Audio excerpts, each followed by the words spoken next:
Hey, everybody, and welcome back to the Untitled Hoops podcast. This is the podcast where we talk about mainly basketball, only basketball, really. Usually, supposed to only talk about basketball. Sometimes we'll talk about other shit that's completely unrelated. Mainly the NBA, mainly the 76ers. I am one of your hosts, Sean. That is Marquise, a.k.a. founder of #PushDoc movement. If anyone was here last week, you would know, I shouldn't even say last week, but last episode, you would know that Marquise is trying to get this movement started. That's trying, Sean. Revolution. It is already Doc. It's already happening. Just push him, not trip him, not. We're just going to try to push him. And when I mean push Doc, I don't mean like physically push him. Okay, I don't mean. Because like my legal team has contacted me, and they said that we cannot push him. That's what they said. That's what they said. We legally cannot push him. Mm-hmm. By legal team, he means me. All right, I'm reading the text. And they said, Marquise, stop it. And that's literally what they said. And what I read from that, I had to read between the lines. Is we cannot. If we're going to push Doc, we can't physically push him. We're talking about pushing him out the organization. All right, so #PushDoc, which means fire Doc. But we're going to push him. Okay, we're going to push him out the organization. He's fucking done. I hate him. There's a lot that we missed. There's a lot that we missed. We made the mistake of recording right the day before the trade deadline. Yeah, and then the next day, all hell broke loose. So. Yes. Why don't we start things off with recapping some of the All right. Well, let's just go to the biggest news. Let's just get the biggest news out of the way. The two biggest news out of the way. Yeah. Well, the biggest one that we did not see at the time of recording our last episode. One. Dwayne Dedmon is a Sixer. Again, he's back. The ghost of Dwayne Dedmon. Yeah, they just played all his highlight. And they played all his highlight, and they did the whole LeBron thing. They played the Diddy song. He's back. He's back here. Apparently, he's an Eagles fan. He was sad as well. I'm not an Eagles fan, but I just definitely wanted them to win because I didn't want to work on Wednesday, and I had to go to work. I was doing Tuesday. It for selfish reasons. Monday? That's probably, huh? You mean Monday? No, the parade would have been Wednesday. Oh yeah. The parade would have been Wednesday, and I had to work because they didn't win. And I think it was my fault because I wanted them to win for selfish reasons. I'm not an Eagles fan. But I didn't want to go to work. I wanted to get paid for that day. Okay. Well, at least you would have gotten the day off. I would have just gotten sent to a different store to support. So it didn't matter to me. Anyway. But yeah, Dwayne Dedmon is back. Also, a guy named Kevin something got traded to the Phoenix Suns. Kevin Huerter got traded? Anywho. Yeah, Kevin Durant. Got his wish, and he got traded to the Phoenix Suns. I don't know why it took this long. Honestly, it's crazy because it felt like, I don't know, I would have to go back and look at them, but the deal that they ended up doing did not look as good as the deal that the Suns offered them in the offseason. See, the thing about the deal that offers them, because I think DeAndre Ayton was also a part of it. Yeah. They can't do it now because once DeAndre Ayton signed the contract, you can't have two guys on the same team with a rookie scale contract that you did not draft. So they didn't draft Ben Simmons. Rookie scale extension. Yeah. That's what I said. Well, you just said contract. They weren't on their rookie contracts anymore. No, I'm saying a rookie scale. That's what I said. I said rookie scale extension. You just said contract. Yeah. Well, rookie scale extension. Okay. You just messed me all up. Shut up. Sorry. So, yeah, Ben has a rookie scale extension. That's fucking weird. He got a rookie extension, all right? The other one got a rookie extension. Ben, the one that doesn't shoot, and then DeAndre Ayton, who probably should shoot more. Yeah, they both got. I'm sure he feels the same way. Right, right. So they both got traded. They could not be traded for each other because they both were. No, it wasn't that they couldn't be traded for each other. They couldn't be on the same. The same team. Yeah, there we go. They could not be on the same team because Ben was not drafted by the Brooklyn Nets. So apparently and neither was DeAndre Ayton. Yeah, and apparently if Ben was drafted by the Nets and then got his extension, they could trade for DeAndre Ayton because Ben would have been drafted by them and then adding another contract is legal, but you can't have both, which is crazy. It's a crazy fucking rule. So, my thought process because is... I think the way it works is that technically when you take on a player who's in the first year or who's about to go into the first year of their extension, you're kind of taking on two contracts because you're paying them at one rate and then the next year you're paying them at a whole different rate. So it's essentially kind of like signing, I don't know, it's like trading for a free agent. It's a weird thing. Yeah. I still don't understand why that's a rule. Like, what happened for that to be a rule? Like, something had to happen for them to, that rule is specific as shit. Like, yeah, it is specific as shit. So something had to happen. I think it was probably fucking Grant Hill and fucking probably Grant Hill and Tim Duncan. That probably was what it was. Even though it didn't happen, it fell apart. Oh, you're talking about when? Oh no, he was a free agent, so that wouldn't. Yeah, no, you're talking about when Tim was going to go to the Magic. Yeah, no, but he was a free agent, so that would have been legal. Oh yeah, Kevin Durant. What does this mean for the league? It means that the Phoenix Suns are legit. They're legit. That means they should possibly. They should be in the finals. Like, I'm trying to find a way to maneuver around the actual point. They should be in the finals. They are, in my eyes, the team to beat. Obviously, they still have to go through the honeymoon phase, the actual trials and tribulations, to see how they are really battle tested. Chris Paul, they're big four in a way. Chris Paul is old. Yeah. DeAndre Ayton is definitely more that you can get from him that it's been hard for Monty Williams to get out. And also, he really doesn't want to be there. He's there by default. And Devin Booker, this has been probably one of his more injury-riddled seasons so far in his career. Kevin Durant, obviously, is still injured, therefore not making his debut till after the All-Star break. And actually, as we were recording this, we should mention that it's February 16th, so the All-Star is going to happen this weekend. Yeah. So, so they should be, like, Kevin Durant, adding Kevin Durant to Devin Booker, Chris Paul, who's just runs the game, he's the point guard, and DeAndre Ayton, who should be an All-Star type of player. That should catapult you to being the favorite.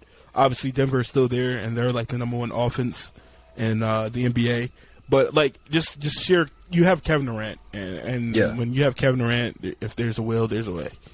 So I mean, I agree with you. I think the problem is what we're seeing from a lot of these teams is that there's people seem to think that there's this like magic sauce or like magic recipe or whatever that you just want to get scores, right? You just want to get as many scores as possible. And I think we saw with Brooklyn, that doesn't necessarily mean wins. Like, if you look at some of the best teams in history, there was only really one scorer, and then there was other guys who could score and do other things. Like, I mean, I would say it was normally two scorers and then another I wouldn't even say that. I would say one, if you think about it. Like, look at the Warriors. When the Warriors, before they had Kevin Durant, Steph Curry was the scorer. But when they got Steph, I mean, when they got well, keep going. When they got KD was the scorer, but then Steph became a scorer / facilitator. I mean, believe Clay became a shooter / defender. Like, even with the Bulls, Scottie Pippen, scorer / defender, lockdown defender. Like, most teams only have one guy whose job is just go out and get buckets. Whereas with Phoenix and with Brooklyn, as we saw, like Kyrie and KD, number one, they could barely get on the floor together, which I think is going to be a similar issue that we're going to see with with KD and Devin Booker now. But that's pretty much what they both do, is just go out and score. To now have to ask one of them to lower their scoring a little bit to accommodate the other one and also pick up the pace somewhere else. I mean, we've already seen that KD's not probably going to be, the one to do that. So now you have to ask Devin to do it, and he's like, bro, we just went to the finals. Like, why am I adjusting my game to fit this other person? I feel like he will do it because I feel like Phoenix Suns fans and I guess Devin Booker have seen that their window was closed. Essentially, before this trade, their window was closed because your second best player is Chris Paul, and he's like damn near 90. And you have DeAndre Ayton, who hates the fucking coach and damn near did not want to be there. He wanted to be a Pacer. So I lost my train of thought. But like it didn't look like it was anywhere for them to go.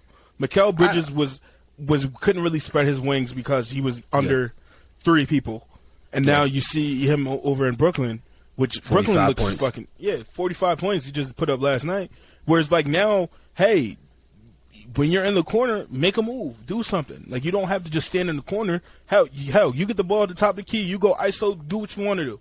This first time in his career, he's going to be able to get that. And look at 45 points. Cam Johnson, great acquisition.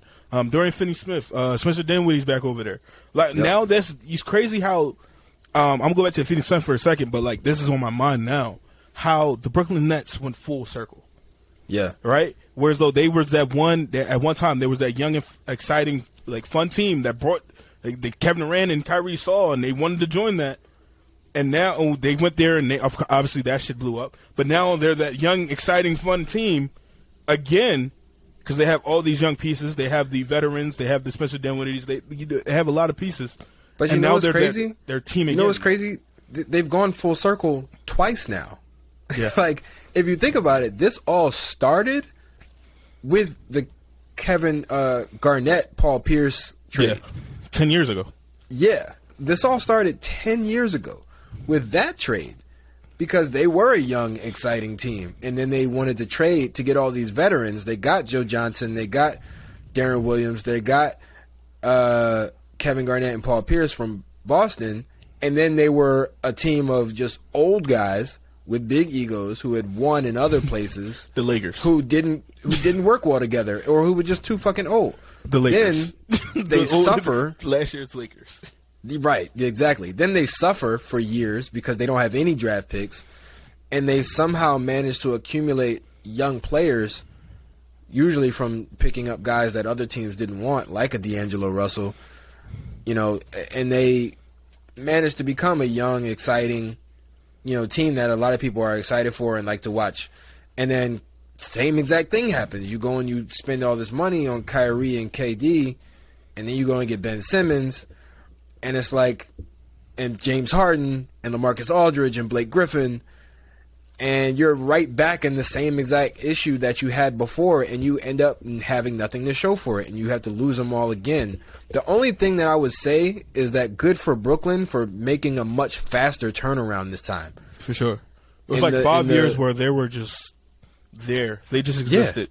They were just there. Their value, their whole value got so low that Jay-Z just brought the team, put them over to Brooklyn, and then got the fuck out of there. Well, not even that. Remember, he was kind of forced out because he was starting his Rock Nation Sports management thing, and they were like, bro, you can't own a team and own a management company. That's a conflict of interest. So he said, fuck it, and sold his stake in the team. But he still owns Barclays Center, so whatever. Yeah. He's still keeping his seats, as he said. All right, now back to Phoenix. They obviously, Kevin Durant has not yet played yet. Mikal Bridges, Cam Johnson, Jay Crowder, all went. Jay Crowder then got flipped to Milwaukee. It just seemed like Jay Crowder was going to end up in Milwaukee anyway. Yeah. Like he was linked, he wanted to be there, they wanted him. It just seems like that was going to happen. They ended up trading 5 second-round picks. Second-round picks, this deadline was fucking crazy. I think they said 45 second-round picks were moved. Yeah. And during this deadline, which is fucking insane. And it's crazy because, like, we missed out on a lot of these opportunities because we had the tampering with PJ and Daniel House. I'm mad that we lost. Like, PJ, understand. Losing the second-round pick for Daniel House makes me stupid. Mad. We're going to get to the Sixers later. I think the Sixers should be, like, the back half of our shit because they're going to get a lot of our attention. And what else happened? Well, before we move off of Phoenix, I just want to say I don't think this makes them the team to beat in the West. Who would you say is the team? I'm gonna be honest with you. I think honestly, this trade deadline, there were a couple teams in the Western Conference that got better. Mm-hmm. Not a lot of them got much worse. I mean, I can't really think of any that got worse. But like, also look at the people that got something, and also look where their position is right now. Well, yeah, like the Lakers obviously changed their whole damn roster, but true. It's also they got a long road changed ahead their of them. whole. You're right, and not only just a long road ahead of them, but they also changed their whole damn roster. So it's like you have to it's one thing to add one piece, right? The Bucks added Jay Crowder. That's one piece. It was one role player that could just fit in, plug and play.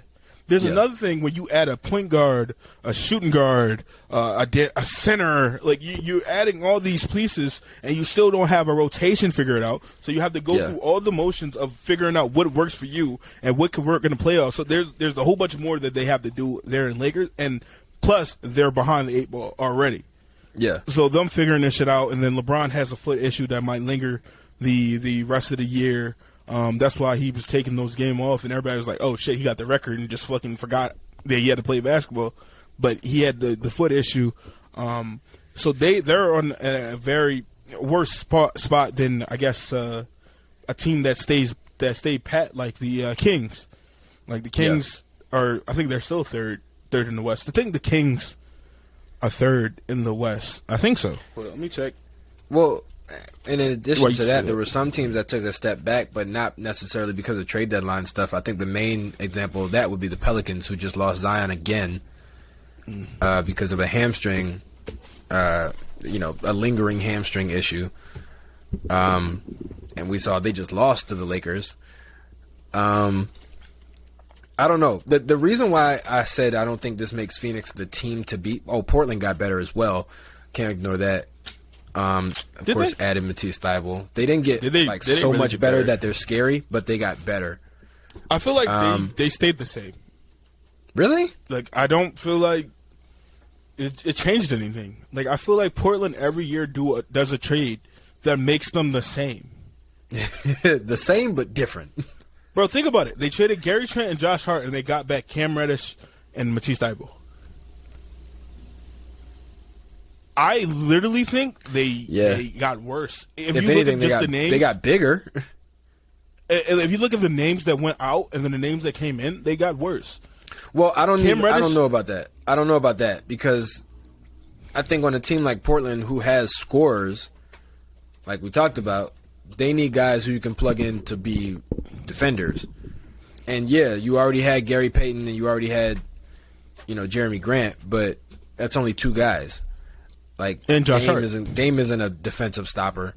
I don't know who they have as center. Is it still Nurkic? He's not shit on defense. Nurkic and Drew Eubanks. Yeah, so you still need as many defenders as you can get around a guy like Dame and Anthony Simons, who's also not a particularly great defender. It's terrible. Yeah, so I wouldn't say that they got worse, but you get rid of like 2 ball handler shooter, secondary ball handlers / shooter guys, and you get 2 guys who can at least defend a couple positions and knock down a 3. Yeah. For a second, Matisse Thybulle really had Sixers fans pissed because he had that debut where he had with 4 threes. 4 for 6 for 3, had 3 blocks and a steal, and we were like, where was that? And then the next game he had 0 points. And it was like, oh, that's the Matisse Thybulle we know. Matisse Thybulle, who actually, I said, put it in my post, and he had a block. It was that big game. He had his debut, and I was like, I love to see Matisse thrive. And then he saw it, so that was cool. Yeah. He saw it and he liked it. So it was cool. Did you see his little thank you to the fans? He went and tagged his own mural. Yeah, he defaced his own mural. Yeah, I thought that was cool. Throw him in jail. What I really love about the whole situation of Matisse leaving, not necessarily the leaving part. Obviously, it sucked. Because I don't know if I told you that I got to meet Matisse Thybulle. Really? At an event. He had this event where he set a meat place, and a lot of people went around and we were taking pictures because Matisse Thybulle was heavily heavy into pictures and editing, photography and videography, photography and all together. And I got to meet Matisse Thybulle, and we were like walking around taking pictures. Like I have a lot of pictures of shit like in my phone that I guess I could show later, but a lot of pictures in my phone that I've got from my camera of like us walking around taking pictures of shit. So that was cool. Cool person. Yeah, gave everybody dap. He seems like a really nice guy. I'm happy for him. I'm happy he's getting human time. And what I was really happy about, and like it made me smile when I saw it. If you don't know, when Matisse Thybulle was drafted, they made a whole big thing about it. His mom passed. Yeah, and they made a big thing about it, and he told the story. And when he knew his mom was passing, and he knew her situation was getting worse, and he asked her what her favorite number was, and her favorite number, she said 4. And to see him wear the number 4 again, because he was wearing 22 here, obviously 2 + 2, 4. But yeah, see him wear that number again just made me smile because like I know his story, and it's dope to see him. Obviously, hopefully he gets more of an opportunity. Because like he would get DMPs here, he would be defensive substitutions. So hopefully he just gets more time and they use him better than we did. Obviously, it was hard for him to play because we have a post up big and he wasn't the greatest shooter, so they would just play off and double Joel. But with 2 perimeter centric players, a post up big and then a backup pick and roll big. Yeah, with 2 perimeter centric players, heavy in Portland. Hopefully he gets. I really wanted to see him go to Golden State. Like, that's where I really wanted. That'd have been great. I know he would have really thrived there. He would be catching lobs. Hopefully, yeah. Hopefully this works out for him. Like I said in the podcast, like I said, like if Matisse Thybulle ever gets a jump shot consistently, if he could shoot like 36% from 3 consistently, like that is fucking insane. Like he will have like a. To think about like at his age to already make defensive teams, like he's already. It's only his 4th year. He's made 2. He's already like on one side of the ball. He's already in the upper echelon of like NBA players when it comes to defense. Like all he needs is to get to a point where he can average 8, 7 between 7 and 10 points a game, and he'll never have to worry about getting a contract ever and again. And I was listening to our older podcast. I don't know why. I think it was like I was listening to podcasts and our podcast came on, but it was an older one. Mm-hmm. And I said something like, this was the free agent special that we did in the summer? Almost like six months ago. Damn, that's fucking crazy. And I remember we signed PJ, and I was like, I hope PJ can teach him his corner magic. And then PJ forgot his corner magic in Miami.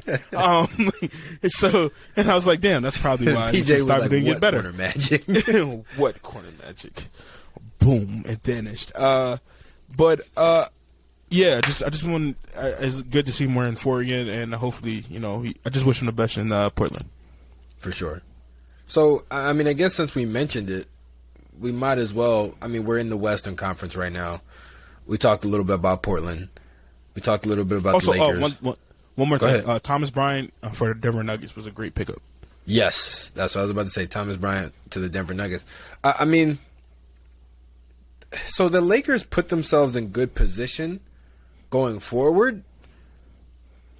But, I mean, I get the feeling this season is still kind of a wash.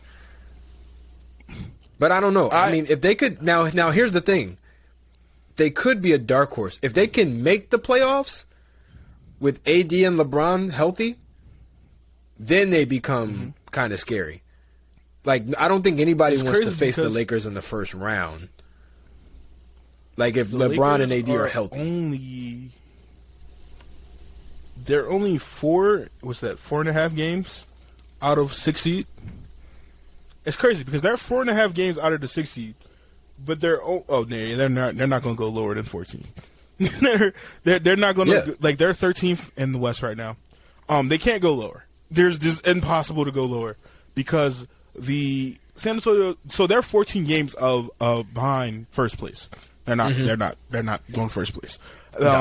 But they're four, of course, like I said, 4.5 out of 6, which is just the playoff spot is a guaranteed playoff spot.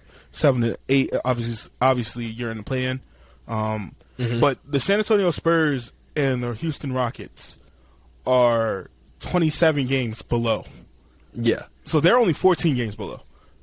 So they can't go lower. So literally pick up the pace. Utah is falling, coming back to life, coming down. Thunder, they're a young team, so you should be able, with the new pieces, to pick that up.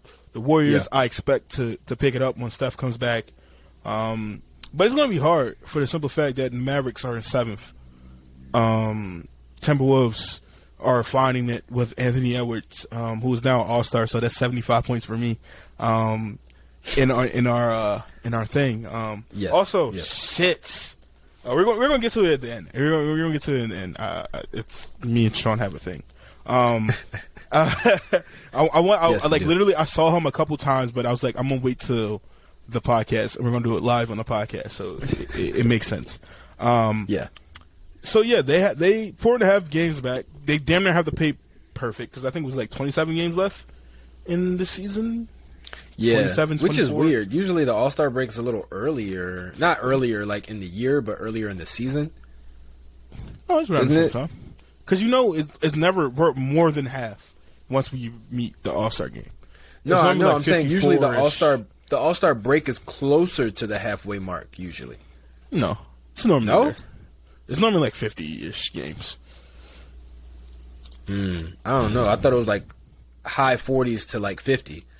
No, it's because last year 45. I feel like when we came out of the All-Star break, we had about 30 But games left. you also have to remember there was 2 seasons where they were cut, so they were closer because there were less games.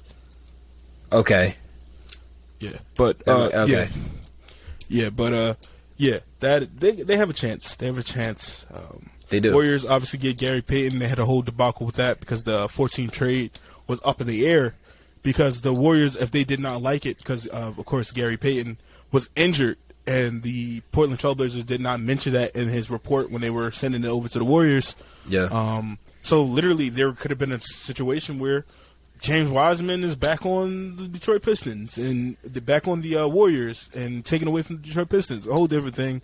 But literally, the Warriors we don't even give a fuck. It's sad that they were making Gary Payton third play. Was he the third or is he second? The second. Gary Trent is throwing me off because I keep thinking Gary Trent. There is a Gary Payton the third because Gary Payton the second has a son who he named Gary Payton the third, I believe. No, because I think Gary Payton has 2 sons named Gary Payton. No. Yes, bro. Because I think it's fucking weird. He's a Gary fucking Payton, weirdo. like the actual, like the glove. Like the glove has 2 sons named Gary Payton. No. And I think they're spelled differently. No. No, he only has one. He has just his son. No, Gary bro. Payton He has Gary Payton the second and Gary Payton Jr. Get the fuck out of here. That's why it threw me off. He has Gary Payton Jr. and he has Gary Payton the second. Wait a second.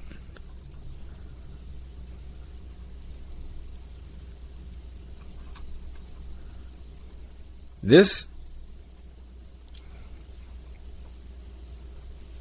Hold on.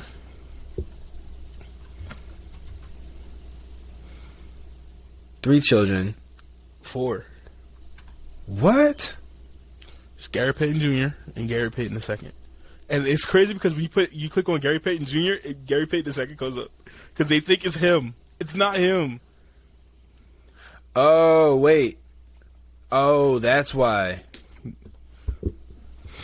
Okay, so he has 4 kids, but the Gary Payton Jr., who's the youngest, is by a different woman. So I guess she just decided to name him Gary Payton Jr., even weird. though there was already a Gary Payton II. It's fucking weird. So this is kind of we're about to hop on this shit. Did he not know about the kid? Therefore, that's why she named him. I don't know. Gary Payton, because that's the only thing I could logically think. I don't know. She was trying to get him in his life, so she named him Gary Payton Jr. I don't know. Without even knowing that it was a Gary. Like, I'm trying to come up with my own theory. Because, or she was just being petty. I don't know. Yeah, it seems petty, very petty. Because I was like, I remembered some dumb shit like that, and I remember it just being so fucking dumb. But shout out to both of them, I guess. Shout out to both of them, I guess. Yeah, that really threw me through the loop. What was I saying? I don't even remember no more. He has 2 kids named Gary Payton. Luckily, only one plays basketball. Can you fucking imagine if both of them played basketball? I mean, the fourth one is Gary Payton Jr. is the youngest of his 4 kids, so he might play basketball. How he's just not like heard about age.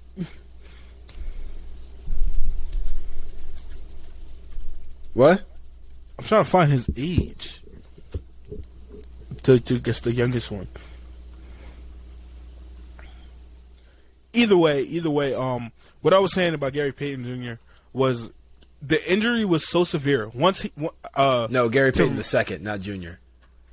Yeah, Gary Payton, motherfucker, one of them, one of them. So his injury was so severe, and he was playing on it. Mind you, he's playing on the injury. And when he got to Golden State and their medical staff, he's literally sitting out a month because he re-aggravated the injury he had because they were making him play. Oh, wow. And basically the reports coming out of it was everybody that got traded out of Portland could not wait. They could not wait. And then, because the reports came out before all this broke. And they were like, oh, shit, now we know. Yeah. Now we know. So there was one report that said, if you're not Damian Lillard or Nurkic, you ain't shit to them. Damn, even Simons? I guess so. He's their future. I guess so. Well, I mean, obviously, this was by a player that left. So Josh Hart. I think it was a player that they waived. It was. But why would they include Nurkic? Why would Nurkic be on that? Because Nurkic is Dame's guy. So you can't have the top player. CJ? The top player. I mean, when they end up trading CJ, it was like a 2-way player or some shit like that. I mean, how can you say if you're not Dame or Nurkic, then they don't give? Well, okay, you're saying this is after CJ was gone. After CJ was gone, so they probably didn't play with Dame, CJ, right? So they wouldn't know the situation. But yeah, and then it's like, damn, probably somebody they got for CJ, probably because they were trying to plan it as like it was a 2-way guy who was there for a little bit and stuff, and he was like bitter and whatever. But like a lot of this shit started to come out after that story about Gary Payton, one of the Gary Paytons. After that story about one of them, one of the 3 Gary Paytons, all this shit kind of comes together. So even though it might be bullshit, it might just be that player being bitter. This shit does not help that story. It does not help them. Yeah. No, not at all. Do you wanna talk about our Sixers? Yeah, let's talk about the Sixers. I mean, so here's the thing, right, about the whole Matisse trade, because that was, I think, the biggest trade for us this year. The only trade we did. Pretty much, yeah. No, the Dwayne Dedmon thing wasn't a different trade? It wasn't a trade. We got him by a. Oh, we signed him? Yeah. Oh, that's worse. Great. You know what's crazy? We signed Dwayne Dedmon, and then 3 days later, Kevin Love is a fucking free agent. I mean, I don't know. I mean, experience-wise, that'd be great. But do we want Kevin Love when we already have 5 out? Well, Kevin Love is a better rebounder. Kevin Love has been. We had this conversation about Kevin Love being the best white rebounder because rebounding is a rhythm. And him and Bill Walton, yes. Yeah, we were literally going. Literally, the first thing I thought was, so how many white rebounders? Like we're averaging over double digits. And Kevin Love is a great rebounder. We need rebounding. We need fucking rebounding bad. Because in that game against the fucking Rockets, they had like 7 possessions because we could not get a rebound. Yeah. And for somebody to play 5 out, you could literally play Dwayne Dedmon. Oh, God. You could play Dwayne Dedmon. Obviously, we could play Dwayne Dedmon like that too. But I feel like Kevin Love is more of a reliable shooter. Then Dwayne Dedman, who I feel like is streaky at best sometimes. Yeah. Whereas though, even if let's say you waive Montrez and you sign Kevin Love, that can work because Kevin Love could play the 4. You can slide George Niang down. Yeah. And then, or you have Kevin Love at the 5. Like you so much things you could have done because like Dwayne Dedman is the first backup big that could theoretically shoot that we've had that could theoretically shoot since Mike Muscala. Yeah. Like literally, I mean, you could say Al Horford. But like Al Horford was not signed as a bench player. True. Even though he ended up being on the bench. Because that's what he should have always been. But, but you give can't a guy $100+ million. $109 million, Sean. I will never forget that contract. You can't make him a backup. You can't. But they did. And that same thing they feel about Tobias Harris. I think Tobias Harris is better fitted for a 6-man role than to Tyrese Maxey. Because, like, sometimes we do that joke. I mean, obviously, Tyrese Maxey's skill set fits a 6-man because he's a scorer. He's not really a facilitator. He's just a straight-up bucket. But I feel like Tobias is kind of the same way. I don't know. I mean, I'd rather have Tobias in the starting lineup because I feel like of the other guys who could come in and be his replacement, he's probably the best defender. Mm-hmm. So I think he gives you a good balance of both things, which makes him a good fit next to Joel and James. Same thing with Melton, D'Anthony Melton. Mm-hmm. His balance of shooting, obviously being a secondary ball handler, but also defense is what makes him a great fit next to James, which is why it made sense to put Tyrese onto the bench. Tyrese, I think, was really just the odd man out. Yeah, because he got injured and D'Anthony was showing off. Yeah, and then it's like, not even showing off, but showing that like he could be effective without, I guess, needing as many touches. Also, let's talk about what we received back in that trade. Jalen McDaniels, yes, who. Sean said originally, before he seen Jalen McDaniels play, he said, we traded Matisse for nothing. And I was like, bro, just wait. Just wait. And Jalen McDaniels fits this team. For sure. He's essentially a 6'9". He reminds me so much of Robert Covington. It's fucking insane. It's insane. Because, like, originally I was like, he's going to have, I told Sean, I was like, he's going to have days where he looks like fucking, who did I say? I think I said Robert Covington, and then there's going to be days where he looked like Daniel House. Yeah. Like, but one thing I love when it was first announced before you went and like watched him play, you was like, he's basically a 6'9" Daniel House, and I was like, that's not good. And then you went back and watched him play, and you're like, I think he's going to be okay. Yeah, because I upgraded him to Robert Covington. But like, I just love his rebounding. Yeah. I really pay attention to that. He's 6'9". He's fucking skinny as shit, bro. Yeah. But he's skinny as hell. He got hops. Yeah, he got hops. And they're actually, I mean, it's easier to throw a lob to somebody who's 6'10" than to somebody who's 6'5" in Matisse's case. And I just feel like he fits this team because literally they were using him defense when they came defense. They were putting him in there. And he was holding his own. There's a couple times they got put on Donovan Mitchell, and I'm like, oh, shit, Donovan Mitchell's hot. He might just, break him down, and he held his own. And that's what we're really looking for. I think this team needs multi-positional defenders, and I feel like we've lacked that for so long. Yeah. Because now you have Tobias, now you have D'Anthony Melton, now you have Jaden McDaniels. That's 3 guys. I don't remember the last time we had 3 guys. I mean, obviously you could throw Daniel House in there too.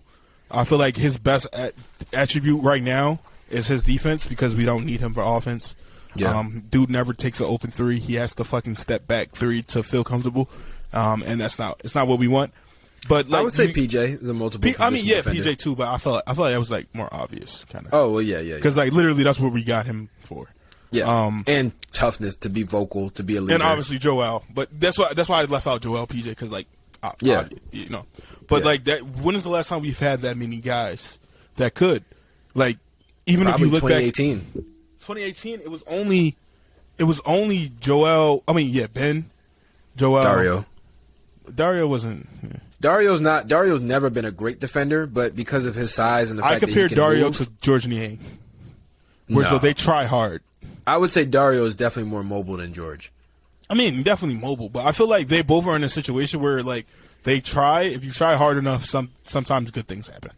Sure, but I mean, Dario's also a bigger body. Like George Niang's like what, 6'7"? Yeah, Dario's 6'10". Yeah. So, a 6'10" guy who's mobile, if he tries, he'll probably he can defend. I would say Dario is capable of defending multiple positions. He could defend some of the smaller fives. He could defend some of the slower fours, like, some of the maybe less athletic threes, like the what's his name, the guy who was on Utah. Larry, you can't say Larry. Larry's athletic. No. He's not in Utah anymore. Joe Ingles.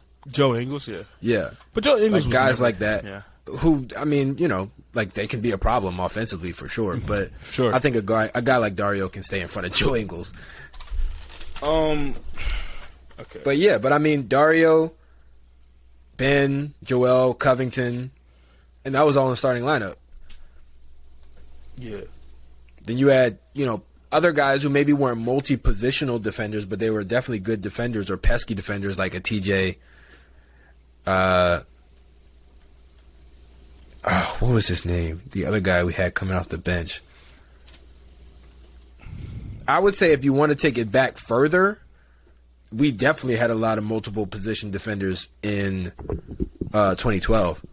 That year we took Boston. We were the 8th seed that beat the number 1 seeded Chicago Bulls and then went to 7 games against Boston. I think we Andre Iguodala, Evan Turner, Drew Holiday, Thaddeus Young. Even Elton Brand could defend 5s and 4s.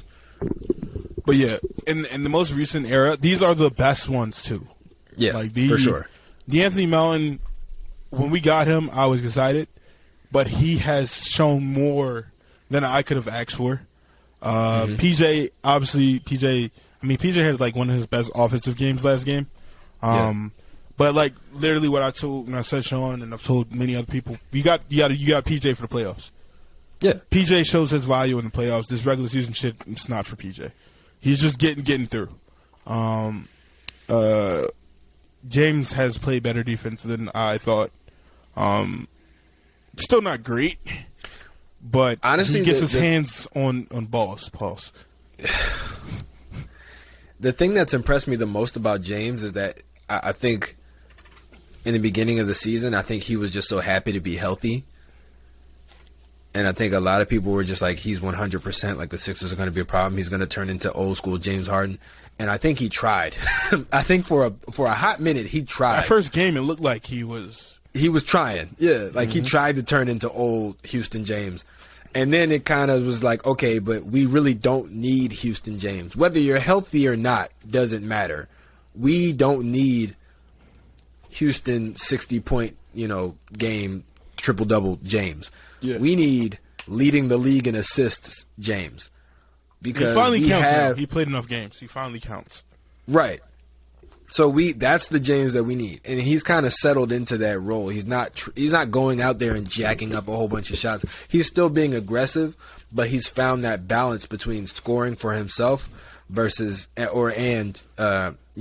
dishing out assists for everybody else. Because now we're seeing so many balanced, like really balanced scoring games. Joel still gets his 29, 30-point games or whatever, but we see 16 from Tobias, 16 from D'Anthony Melton, 14, 15 from, Tyrese off the bench.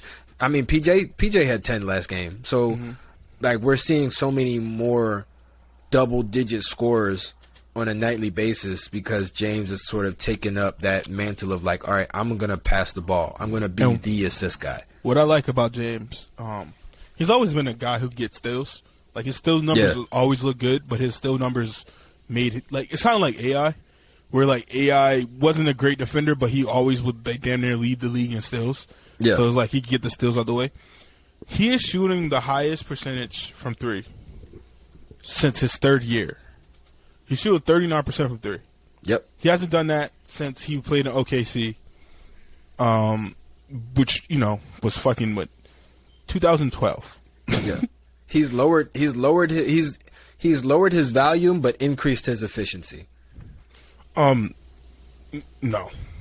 Yes. And his threes? No, I mean in shooting period. Oh yeah, shooting. Okay, I was about to say he's shooting around the same time. He's actually he's not shooting threes like he was in fucking Houston. Yeah, he's shooting like fucking 13 a night, but he's shooting 7 threes a game, and he's making 39% of them. Yeah, you got to take that. I think George Niang is shooting like 5 threes a game. He's making like 40. I think George Niang is he still at 45%? I don't know. Is one of the weird ones where like he'll be cold for like 2 games and then he'll shoot his percentage up all in one game. Yeah, he'll just go like 100% on 5 threes. Yeah, he's shooting 5 threes a game. He's shooting 41%. I think Tyrese Maxey's shot came down because the injury was coming back from injury. Mm-hmm. I think Tobias has dropped down because it's like he only hits threes once every other game. He's at 37%, which isn't bad. It's respectable. Do we have anybody in our rotation, not including Montrezl Harrell, who shoots below 32% from three? I would think probably Jaden McDaniels. Okay. Because only reason because Jaden McDaniels was shooting 38% last year, and he shot I think 37% the year before. But his role increased with the Hornets because Miles Bridges got basically out the league. But right now he's shooting. Oh no, he's up now. Oh, wrong player. Can you think on what player that I'm looking at right now? Well, are they in alphabetical order? No. Oh.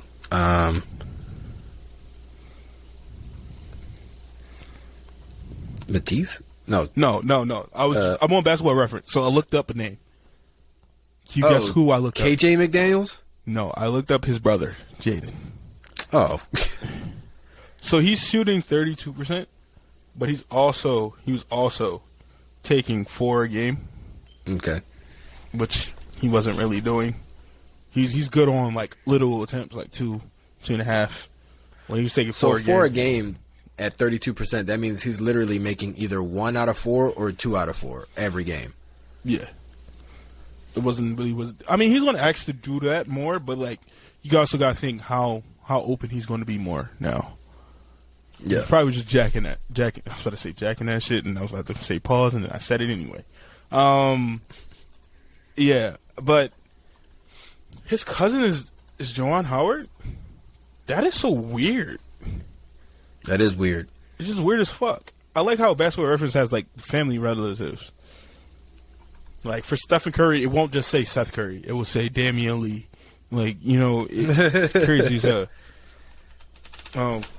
Because I also think it also would say Austin Rivers for Seth Curry. Yeah, that makes sense. Well, I mean, I guess it's by marriage.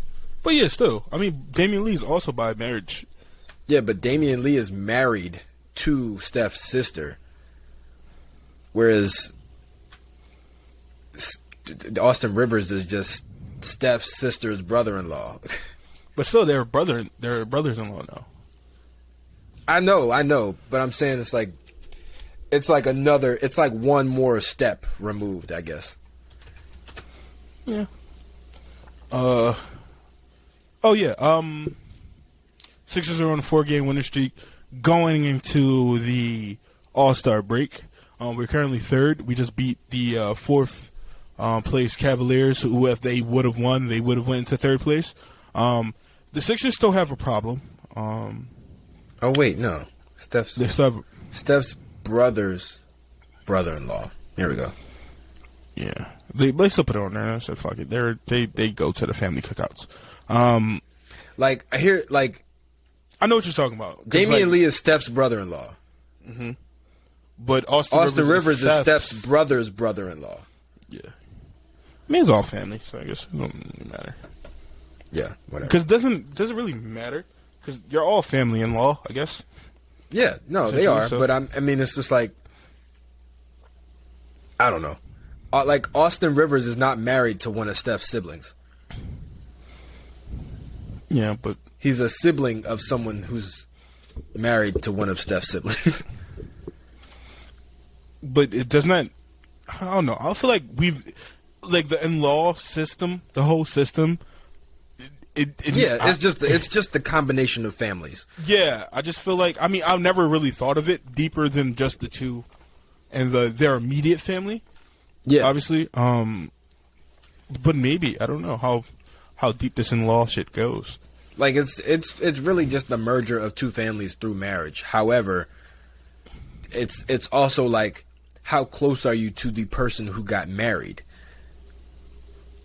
Yeah, but also I would throw in the fact that it is like his brother, like his immediate, like that's the immediate family. Like your it's I think Steph's that would brother. count.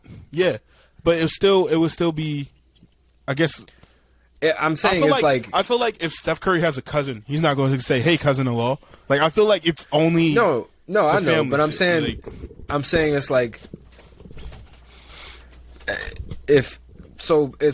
because Steph is Seth's brother, Seth's wife, what's her name, Callie Rivers? Callie, yeah. Callie Rivers is Steph's sister-in-law because she's married to his brother. Mm-hmm. But Austin Rivers is not married or directly associated with anybody in the Curry family besides him being Seth Curry's brother-in-law. So him and Steph are not immediately connected by anything other than just both being related to two people who happen to be married to each other. Understandable. He has a brother named Jeremiah Rivers. Oh, that's the guy who's on the never mind. Yeah, it makes sense. He played in the NBA? No, he's not. He didn't play in the NBA. They just listed him. So Jeremiah Rivers is the one on the staff. He's on the Sixers staff. I don't know why they have him listed. They have his name like highlighted and like clickable, like he played in the NBA. Mm-hmm. But like he just goes there and it just said he exists. Like he's a part. He's his brother, and it's clickable. That's crazy though. Like they have like a big gigantic NBA family. It's crazy. They do, and it goes crazy. To their dads, and then it's like it's dope as shit. It's dope as shit. Their dads. I mean, team like Damian, even entered like having Damian Lee in it now. Yeah, Damian Lee. Now if like Damian Lee and what's her name, Sindel, I think. Mm-hmm. If their kid ends up playing in the NBA, it goes deep. It's like that's Steph and Seth and Austin Rivers is like right. It's like all these connections. Oh, you know another reason I like Jaden McDaniels, because you know what his middle name is? What? It's Marquise. Oh my god. Okay. And it's literally the way I spell it. Like a lot, like when you see the name Marquise, it's normally with the E at the end. But no. Okay. He spells it without the E, which I respect. Which I respect. I respect that. You know, Jalen Marquise Daniels. I was actually talking about this like with my mom? It was my mom, my sister. Shit. I was talking about how like if I had a son, I would name one of my sons Lamont, which is one of my middle names. So his name would be Lamont Marquise instead of my name, which is Marquise Lamont. Wait, so you would give him the middle name Marquise? Why? What? Why would I give him a middle name Marquise? You just said Lamont Marquise. Oh, yeah. You just said that. I had a slow moment. I'm like, why? Why would I do that? And I literally just said I would. And I broke it like, up. I don't know, Marquise. Why would you do that? Yeah, his middle name would be Marquise. Like my nephew's middle name is David, and my brother's name is David. But like he didn't do the reverse name shit. Yeah, I would do that. But that would, like I would have to be 3 sons in. I have 2 other names for my kids, my other sons. So That would be the third kid because I feel like I'm running out of options at that point. I think it'd be cool. So one of the ideas that I had, I said if I ever have a son, I'm gonna name him Edward after my dad. So that way, every time you have a son, you name him after your dad. So if my son Edward has a son, his name will be Sean. Then if Sean has a son, that just be always Sean and Edwards, bro. It's just Sean and Edwards. It'll just be a bunch of Seans and Edwards. It would just literally skip every generation. It's like you have a Sean, then you have an Edward, then you have another Sean. It'd be a pattern, like the Avatar cycle. Okay. Because like I was thinking about it, I was like, okay, so then he will name his son, and I was like, all right, so this is a fucking repeating cycle. One of your future ancestor kids would be like future ancestor kids. Wow, that's how I think of it. That was a very roundabout and incorrect way of saying descendants. Oh, descendants, yeah. It's like ancestors is the past behind you, yeah. But wouldn't they? It would be you would be their ancestors. Yes. So there would are be their ancestor. Yeah. They would be my descendants because they descend from me. Same fucking difference, Sean. Same fucking difference. All right. Same difference means there's still a difference. So what? Okay. So what? English. Two other kids. English, motherfucker. Did you speak it? I have two. I have to have 3 sons. That's how the plan goes. So you can name one of them. Their first name will be Marquise. The other one's first name will be Lamont, and the last one's first name will be Wilkerson. Did you say son? No, Wilkinson. Okay. Because when I'm in the doctor's office, they say that shit, and I'm like, and she looked down. She like Wilkinson. I was like, yeah, bitch, say it right. say it right. Where you don't understand how common they fuck that up, and it's to the point where like, you know why? I thought about it. Wilkinson is more common than Wilkerson. No, it's not. Yes, it is, bro. No, it's not. Wilkins is more common than Wilkerson, but Wilkerson is more common than Wilkinson. They listen. Sean. Wilkins is very common. Dominique Wilkins. But it's Sean. There's an IN. There's not an ER. That's why they don't fucking get it. It's like they just see the WILK and then son. I mean, and then son, and they just immediately assume Wilkerson. It's fucking annoying. It's like, you ever see that, like when people write a paragraph where the middle of each word is fucked up, but you can still read the paragraph perfectly fine? Your brain automatically just looks at the first couple and last couple letters. But it's like, okay. My other son names are Andrew and Donovan. I don't know why. Andrew Tate and Donovan Mitchell? No. Damn. My mom name is Angela. Okay. So then Andrew, I guess, will be the guy alternate. For Angela? Because Angela's a common name. Andrew is probably I think Angelo would be the male version of Angela. No. Angelo. I mean, I guess, but that's, I don't know. Or even just Angel. I don't like it. I wanted it to be close enough. I still want it to be my way. Okay. And then it's crazy because my mom, Angela, my brothers, David. So Andrew, Donovan. Oh, Angela David. Close, because it's almost like Angela Davis. Okay, shut up. Because like my brother's first child starts with the M.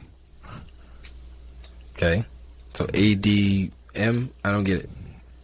What are you talking about? What's the pattern here? Why I was just going to go with my first two. The first two is Angela David.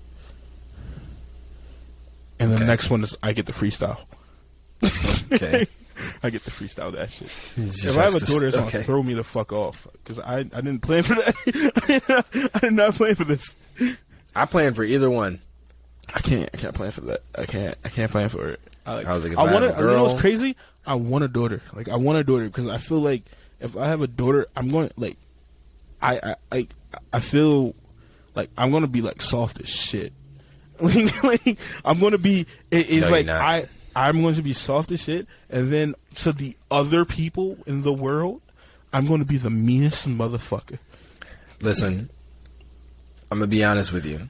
I think a lot of guys think that, and sure, most of the time you might be like that, but daughters will test you. Like, they will like, boys you can kind of yell at, and, like, they're scared of you. They'll get the message. Girls aren't scared of shit. Like, I ain't gonna lie. I had to discipline my child earlier today. Literally because we're in the Target parking lot. She spilled Chick-fil-A fries all over the floor of the car, and I'm just like, "Hey, pick that up." And she was just like, "No." I was like, "Pick it up." And she was like, "No." So then I like grabbed her and like moved her closer to the fries. I was like, "Yo, clean up." And she was like, "Let me up. Let me go." I was like, "All right, I'm gonna give you two options." Ooh, wait, time out. I'm sorry. What is it? Say it. Shut up and say it. I'm trying. Shut the fuck up and say it.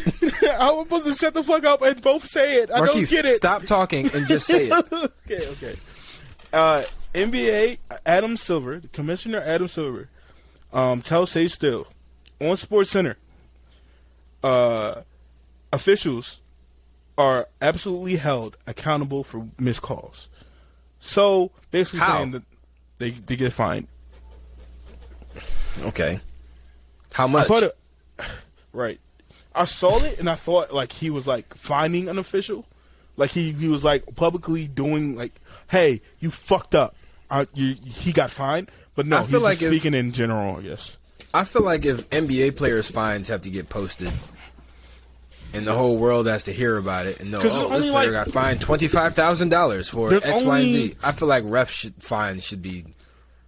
Sure, people won't give a fuck, but at the same time, it's like going back, and I hate to bring this back up again because it's pretty much died down now and everybody's moved on. But it's like the Ime Udoka thing. Like, you can't just put one person's business out there and not hold the other person to the same standard. Especially not if we're talking about two people who are doing or involved in the same thing and both fuck up equally. So the NBA, if that's the case. So the NBA only employs 50 refs. Right? There's only 50 refs. I mean, I'm saying only 50, but like there's only 50 out of 400 something players. Yeah, right. 50 refs, 3 refs on the floor at the same time. That's why the max they can do is 16 games a night. Because 3, obviously one would be left off, but you know, so they normally put the most. I guess obviously they put the most experienced refs in the playoffs. The most legendary refs in the finals. So they hire new refs because refs fall out. So you got to think they're firing people. Like, the refs are getting fired when they do dumb shit. Good. Because we only, like, how many refs have we seen that have been noticeable? Like, it's the black bald guy. And you know who the fuck I'm talking about, and that's the craziest part about it.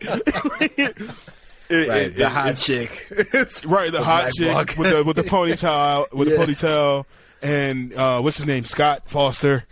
Yeah. What else? We got Chris Paul's nemesis. Buff motherfucker. No, Scott Foster. That's Scott Foster. Yeah. And you got the extremely buff ref. He's buff as shit. And it's like you normally just cycle through those 4. Mustache black guy. You're right. Black guy number 5. It goes on. Like I like you normally see the same ones, even though there's 50, because obviously the Sixers are. I guess I don't know if it's like the Sixers are a higher team, so they give them the best officials versus.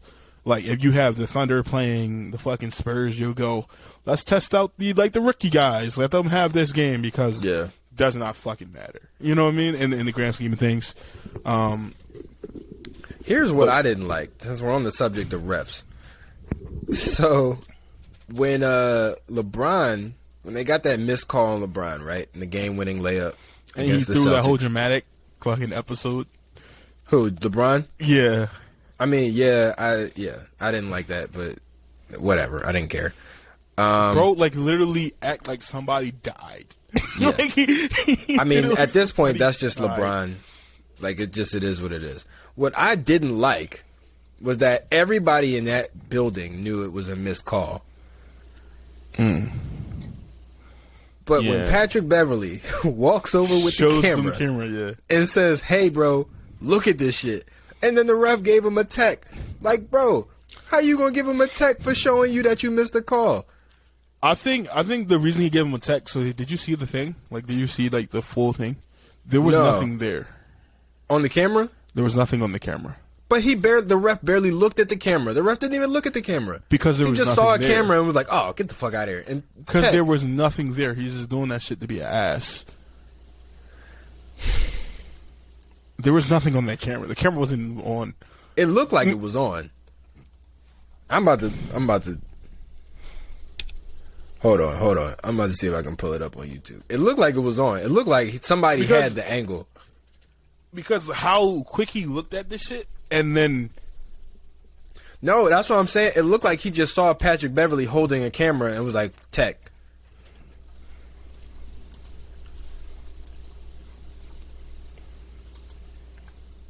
He just saw him walking over with a camera and just teed him up.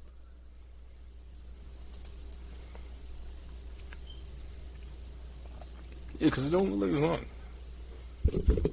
Because that's my shit. I don't believe it's on. I feel like he was just being a dick.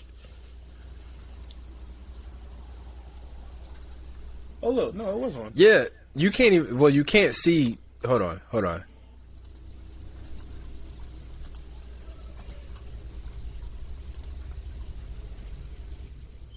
You can't see what's on the camera because Pat never shows... Like, this particular camera angle doesn't see it. He just shows him the back of the camera, and he just doesn't even look down at the camera. He just tees him up immediately. No, it is on. I've seen the whole menu and all the shit. Because the lighting, if you look at it, it looks like... Because there's light shining on the court, it looks like it's not on. Where? Hold on. Let me go back.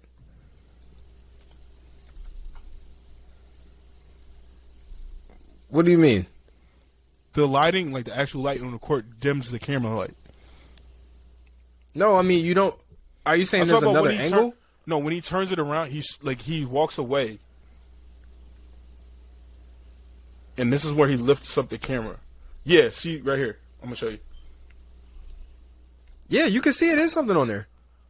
Yeah, but like, from first glimpse, I didn't see that shit. Yeah, there was something on there. I thought it was off. Wait, let me show you my angle of this shit. It's the same thing, basically.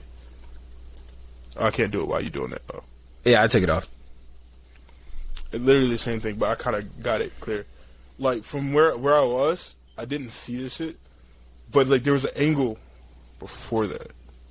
It looks like it's off. But you can see... If you don't, like, look... If you're not looking at it... Yeah. Like, we're looking at it right now, the shit looks off. Yeah. He's just doing it to be a dick. So, yeah. I mean...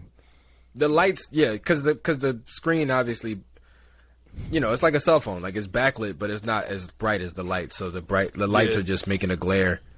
Yeah. It looks like it's just black. But you can see movement though. Like when as he's walking away, when he's holding it up, you can see something on the screen is moving. That's why I meant. Like you can. Yeah, that's what I thought. Like I thought like he was doing it to be a dick. No, and, but the ref. But either way, it's in Patrick Beverley's nature. Either way, the ref never even looked at the camera. Like, really. He just looked over, saw Pat with a camera in his hand, was like, get the fuck out of here, and teed him up. And it's like, bro, the play is over. Like, you're not in the moment of play. Let the man just show you the camera.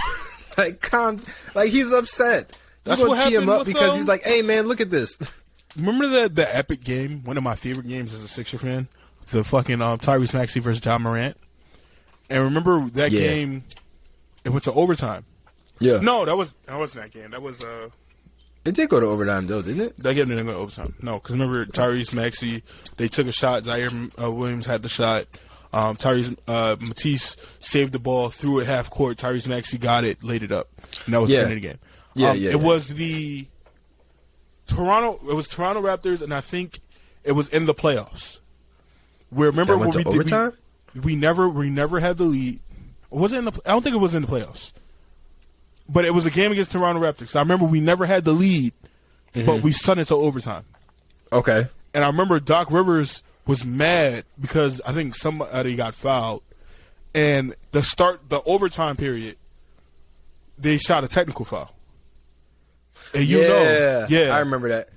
And like, because statistically, I think it was like 65% of the people who scored the first point in overtime goes on to win the game. Yeah. And the Sixers never led that game. Like, they never led in regulation. Yeah. And they ended up being I think they were the third team in NBA history to never lead in regulation and win the game. Yeah. And that just reminded me of that shit because they literally started off the game before they even tipped ball. They fucking had they shot a technical foul. Yeah. And that just reminded me of that shit. And it's like the game, the overtime hasn't even started yet. You're literally doing nothing, bro. Like, he's just venting. He's just upset because you clearly missed a call. You threw it, and then on top of that, if you know you missed a call, you know he has a right to be upset. Was it him? It would be different if he was like cursing and like screaming in your ear and all this other stuff. But he literally just walks over with a camera. It's like, hey, bro, look at this. You like, come on. You want to give him a tech? Like, that's the thing that I don't like. Is like when refs fuck up, and then they want to be all sensitive about it when people are upset. Instead of that last 2 minute report, I want to see a ref get fined. Exactly. Like, I want to know, because I don't care about the about the report. Right. We saw it already. We were there. We know what happened. Such and such official number, whatever the number is, got fined this amount of money because of a foul missed, and then you throw the little foul missed at such and such time. It was clear. Boom, boom, boom. Like, you know, shit like that. If anything, just attach the fine to the report. Right. I just want to see it. I feel like if you make their fines public, a lot of players would be more happy. Because we watch the players fuck up. Right, we see it live. We see you fuck up too, but like we don't see you get taken out of the game. Joel got fined $40,000 for doing a DX crotch shot as an N1 celebration. Right. Because it was national TV. Because it was national TV. Right. Joel but was this doing wasn't that anything shit. that cost anyone the game. Right. Joel was doing that shit for a year. Yeah. He legit did that shit for a year. It was no problem. He got no fine. Yep. But he did that shit on national TV.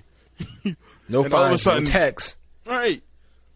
I feel like refs throw technical fouls around way too crazy now. What I just recently found out, they get fined for technical fouls. Players? Yeah. Oh yeah. Yeah. I didn't know that. I did not know they got fined for technical fouls. Obviously, absolutely. Well, I mean, and the fines increase. The fines increase the more texts you and then eventually you get suspended if you get over 16. Yeah. Yep. I mean, I knew that part about it. And the suspension comes with a fine. Yeah. I knew that. And the suspension is not paid too. Yep. They use your check. They use your check and they donate it. That's the best thing about their fines. About the NBA, when you get fined, it goes to a charity. Yeah. That's like the best thing, I guess. Can you imagine if it was just went back to the NBA? Like they were just like, "Thanks for your money." Yeah, we're gonna take this and we're gonna put 2 more Pepsi machines in the office. Right. Speaking of that shit, do you know the Kyle Korver story about getting traded for like a machine? Yeah, he got traded for cash and they used that cash to get a fucking printer. Yeah, I did. That is fucking. I did hear about that. Crazy. Yeah. No, I hope it was a like really nice printer, like one of the really large, like to print banners for the stadium. So with Kyle, I think it was I want to say Showtime.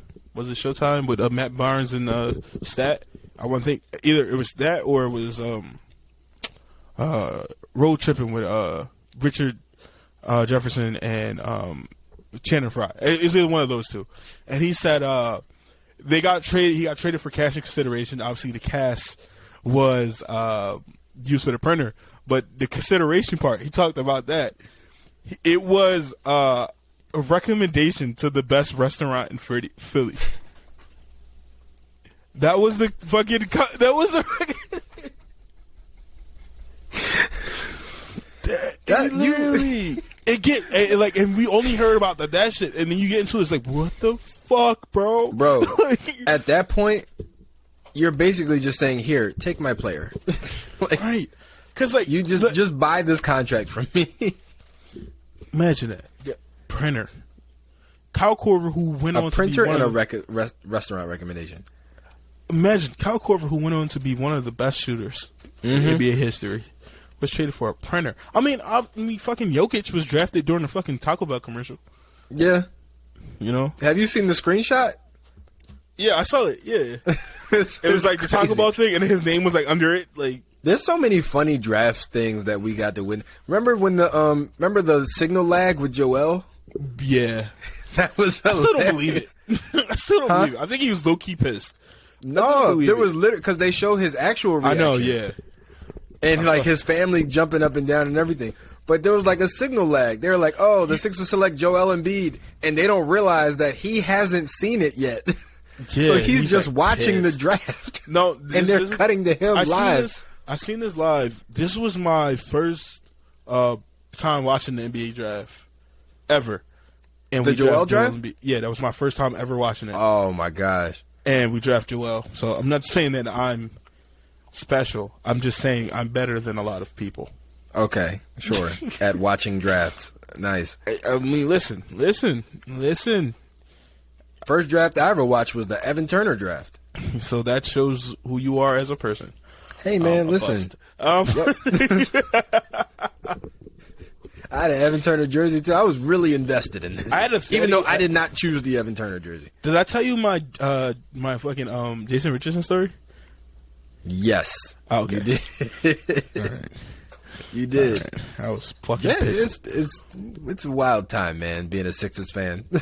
You can come up with some pretty obscure jerseys. And I didn't we left the line, Sean. I could literally go and get like a KJ McDaniels jersey on eBay and wear it to a game, and some little kid is gonna be like, "Your Jalen McDaniels jersey has the wrong number," and I'd be like, "Shut the fuck up! You don't know what the fuck this meant. You weren't here. He was my only happiness. He was my only happiness. Him and Tony Roten, they were my only happiness on this team, bro. But they were like highlights.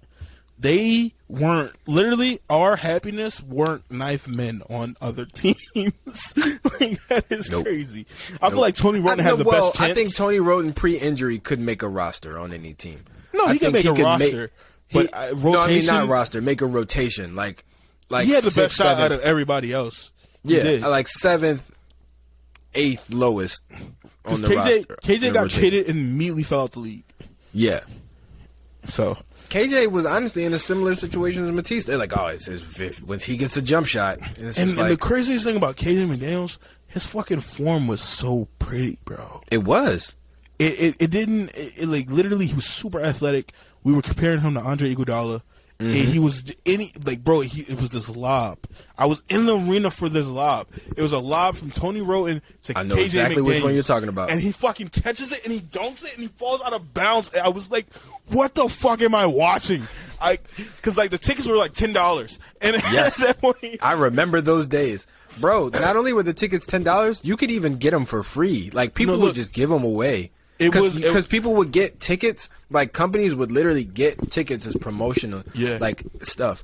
Like they would just get tickets to give to their employees, and like nobody would take them. I would get tickets from my dad. Like the city just got tickets. My dad got tickets at like it was like standing room only tickets that were like $5 each. Yeah, because certain tickets, literally, if you were in the higher bowl or you're in the upper bowl, like they would tell you to come to the lower bowl. Yeah, like, they would move you down. They would literally have like people that work there, the event staff, go, y'all can move down because like no one else is here. Like, nobody purchased the more expensive tickets, so just move down because we want the place to look more full on TV. You couldn't be on the floor, but you could be as close as possible, closer than you were before. Because they wanted the arena to look more full on TV.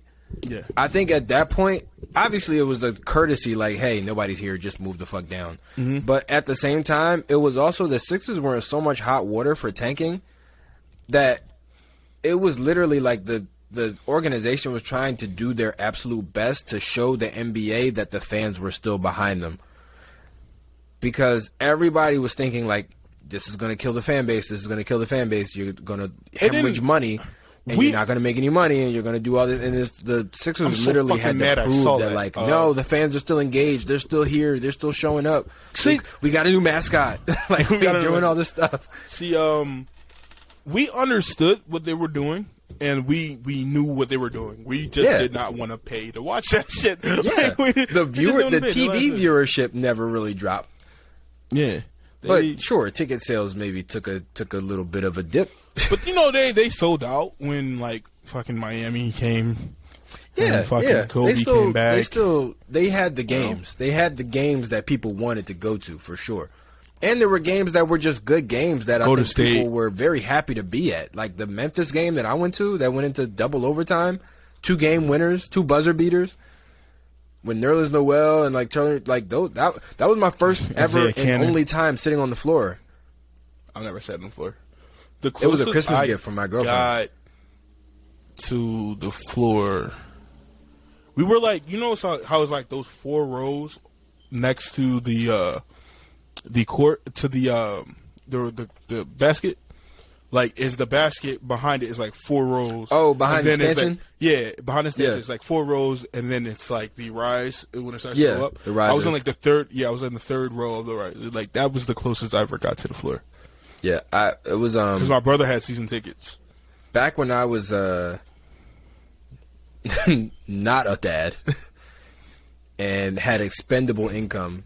Well, not even expendable income, but income that I expended.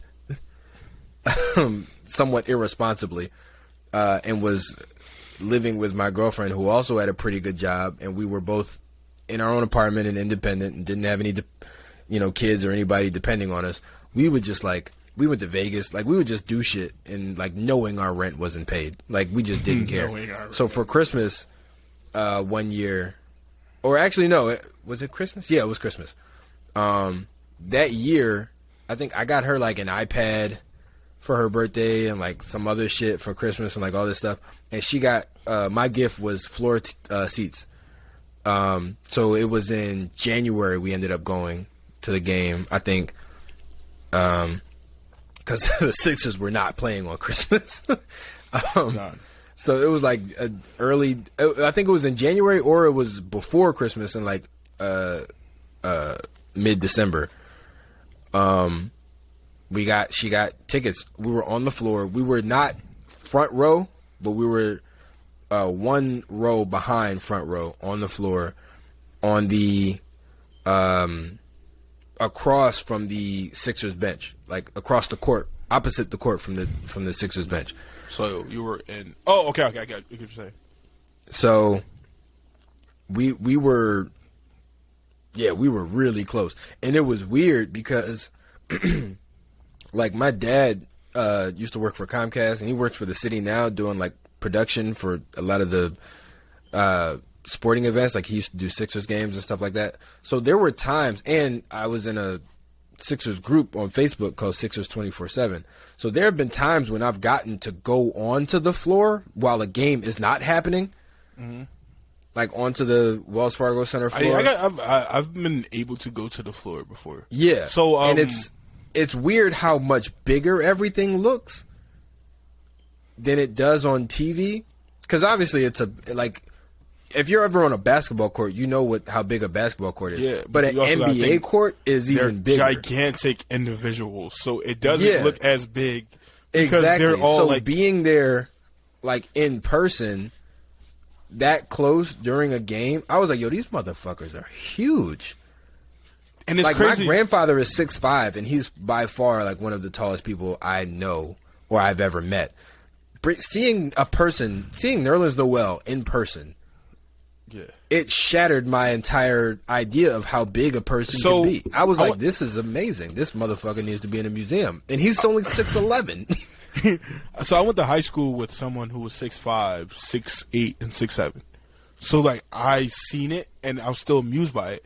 And it's so crazy because the guy was 6'8", and I'm there's somebody 5 inches taller than you. Right. There's somebody that literally makes you look like a fucking my size. Bro, and my high school basketball team, the year that I graduated in 2012, we had, I think, three or four guys that ended up being Division I basketball players. One of them, Savon, shout out to Savon Goodman, by the way. He ended up going to UNLV. He was there the year Anthony Bennett was there.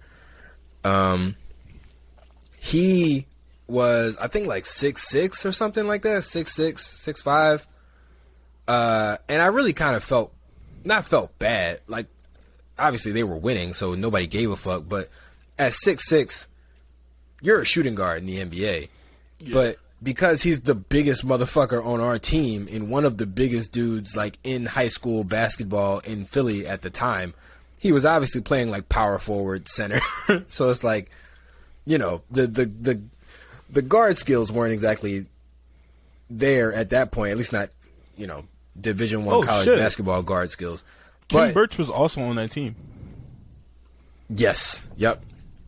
But he was like huge, and I remember like eventually like seeing him every day. It kind of wore off, but it kind of dawned on me like, damn, like in the NBA, bro, you're a shooting guard. Like you're a shooting guard / point guard. Like you're about the same height as Michael Carter Williams. like this is a year before we drafted Michael Carter Williams, but when we did draft him, I was like, damn, that dude is like the same size as Savon, but he looks tiny compared to like LeBron and like all these other dudes. Like it makes you think like how big LeBron must actually be. Look, bro, rest in peace, Bryce DeJean Jones, man. Damn, he went to school with Bryce DeJean Jones. Yeah, he played for the Pelicans and unfortunately got shot and killed. Yeah. Damn, I didn't even know that. Anthony, better I know about, but damn, bro.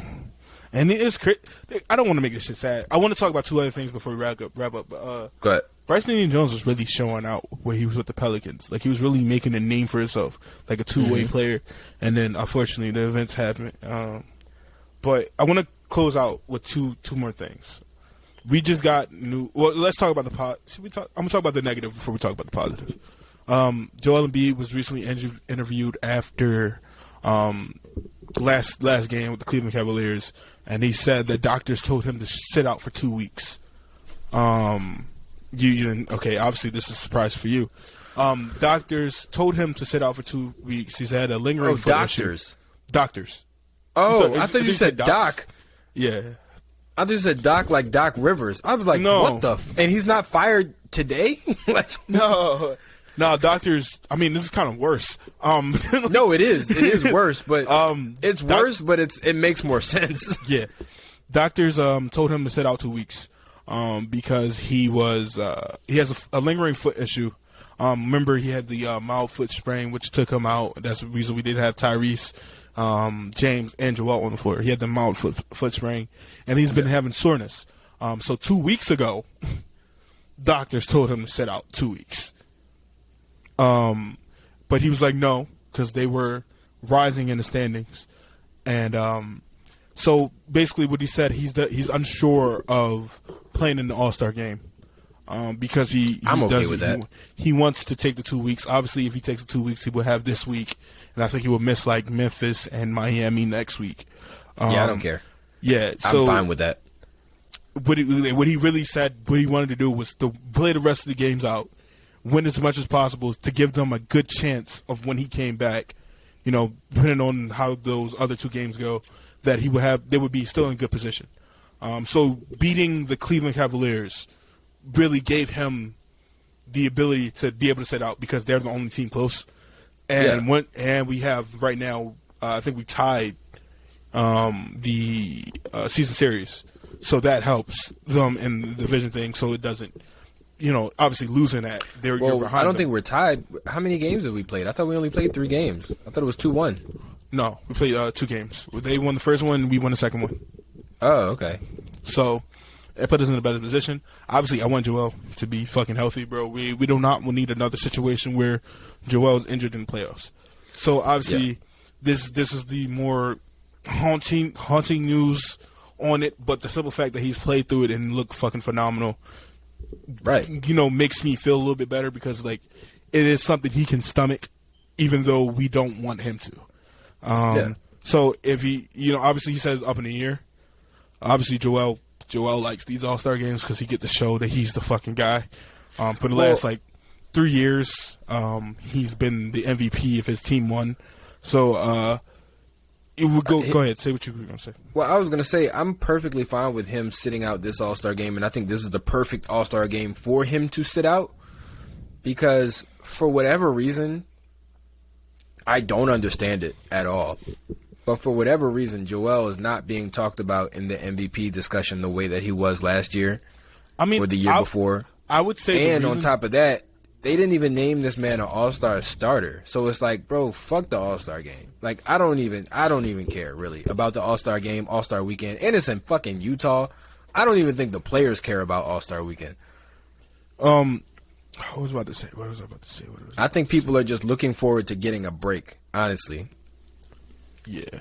Well, the reason I said he's not in the MVP running, or like not as in it as he was in years put past, Joel's just not talking about it. Literally, in the NBA, when you put the narrative onto yourself, it sticks because people are watching you and then looking at your goal constantly. Well, like Bam said he wanted to be the defensive player of the year. They're watching Bam and going his defensive stats, and they're constantly checking it. Joel has not mentioned MVP, obviously, because I just think he does not give a fuck about it no more. I feel like, and on top of that, I mean, if you look at his last 3 seasons, I think he's thinking about it from the perspective of like, all right, maybe I'm just not the favorite. Like, I think he's thinking about it from the perspective of like, for whatever reason, the NBA is infatuated with Nikola Jokic. I think I'm a better player, but if they're going to keep giving it to him or Giannis, then I'm just not even going to care. Like, I don't care about it anymore because I think he's done. I think there's always been something where they've moved the goalpost for Joel for whatever reason. Last year it was, Giannis doesn't have Michael Porter Jr. or Nikola Jokic. I mean, yeah, Nikola Jokic doesn't have Michael Porter Jr.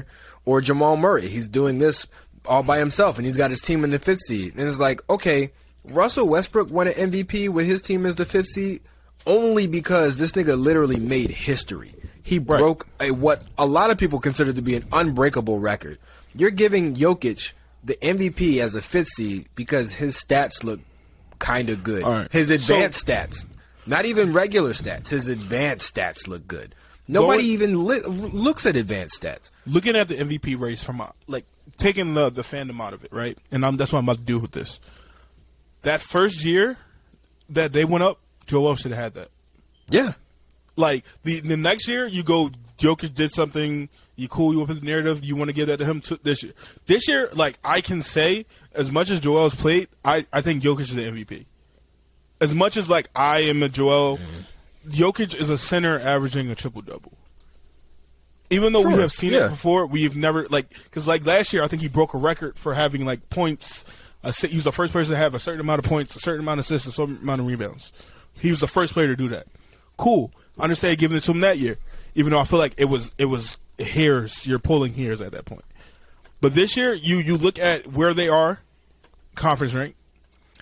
That would be my main argument. Is that they're number one in the West? But even then, you could still say, he's got his guys back. He's got Michael Porter Jr. and Jamal Murray back. So of course they're advancing. And if I'm Joel, you don't have to say shit. If I'm Joel next year, I'm talking all my shit because you're not going to give him 4 straight. No way in fucking hell. Listen, you're especially this is the thing that I always want to bring up because people are going at three around because I think it's Larry Bird and I think Wilt Chamberlain. Was it Wilt Chamberlain or Bill Russell? It was 1 or 2. Where they're the only. He will be the 3rd player to get 3 in a row. Yeah, and I think not only that, I think you have to give it to him this year. I don't think you have a choice. I think if you have a player who's doing what he's doing on the number 1 team in the West, and you don't give him the MVP, that just makes his last 2 MVPs look like bullshit. Yeah, you have to. And this is what I was doing, right? Because people are like, the reason why not to give it to him is this. He hasn't won a championship. Those other 2 guys. But that doesn't make it's a regular season award. This is what I'm saying. This is why Giannis wasn't fucking looked at it neither. With his 3rd time. Because he didn't win a championship. And people were like, well, fuck it. You got to show us something in the playoffs before us to consider you again. But it's that's the thing I'm talking. Like the MVP voting, the MVP criteria or whatever is so stupid. Like it's a regular season award. That's why we invented the postseason awards. Right. But listen, this is what I'm saying. This is what I kind of got frustrated at Joel about last year. Because like you obviously saw he was frustrated. Like you saw it. And what made me mad about it is that he wasn't playing good. He was not playing good. And then 2, it was like go win the fucking MVP that actually fucking matters. The finals MVP. Go out there and win that shit. Because if you win that shit, those 2 fucking MVPs that you lost or the 3 MVPs that you lost don't mean shit because you have the one thing that he don't fucking have. Yeah. 2 things. A championship MVP, and a finals MVP. And you probably would win the fucking the Larry Bird MVP. The conference shit. So you got that's fucking 3 things that he would not have. If you just focus on the main goal. I feel like but even then, like I don't blame him for that because he was injured. Like I can't put that much blame on Joel for not going further in the postseason because it's like the man had his face broken and then No, I'm talking about in the Raptors series where like we won that first game because Tyrese Maxey snapped. Oh, the first couple games, the first couple games of the Raptors series, like we won that first game because Tyrese Maxey had like 44. Yeah. And Joel was like, but at the same time, it's like 17. I don't know. The Raptors just matched up well against us. And on top of that, they were going to key in on Joel no matter what. There's one thing to key on Joel, but there's another thing when we know Joel with his body language, where you see when he's just like, oh, fuck it. Like, you've seen it. It was from the gate. It wasn't even halfway in. Raptors have, like, the best scheme for Joel. Because they held him to fucking 0 points before. We don't like talking about it, but Raptors and Celtics both have a best scheme for Joel. Right. So like we knew that was going to happen. Joel should have known that was going to happen. But when you come on with that energy, like I call it the loser energy. Yeah. When you come in with that shit, bro, it's like we see it, bro. We see your body movement. James Harden and Joel have the worst fucking body, like whole thing. Like when they're frustrated, you see it. They just don't know it. You have to see it. Like that's the shit that they do. You mentioned James. I think that was also a part of it because I think Joel was probably going into the situation expecting to have more help from James. Yeah, correct. And when that first game kind of went the way it did, he was probably like, "It's another Ben, like it's another Ben situation." He was probably feeling very demoralized and like, I'm about to go through this hit all over again. But what I would say this year is our best shot. I'm being completely honest with you, Sean. If we flame out again, I think it's over. I don't even think this year's our best shot. I think the year we lost to Atlanta was our best shot. No, I feel like it's this year because a lot of teams are either young, and that we just have a chip over, or because like literally it's Milwaukee or Boston that we have to see. We might have to see both.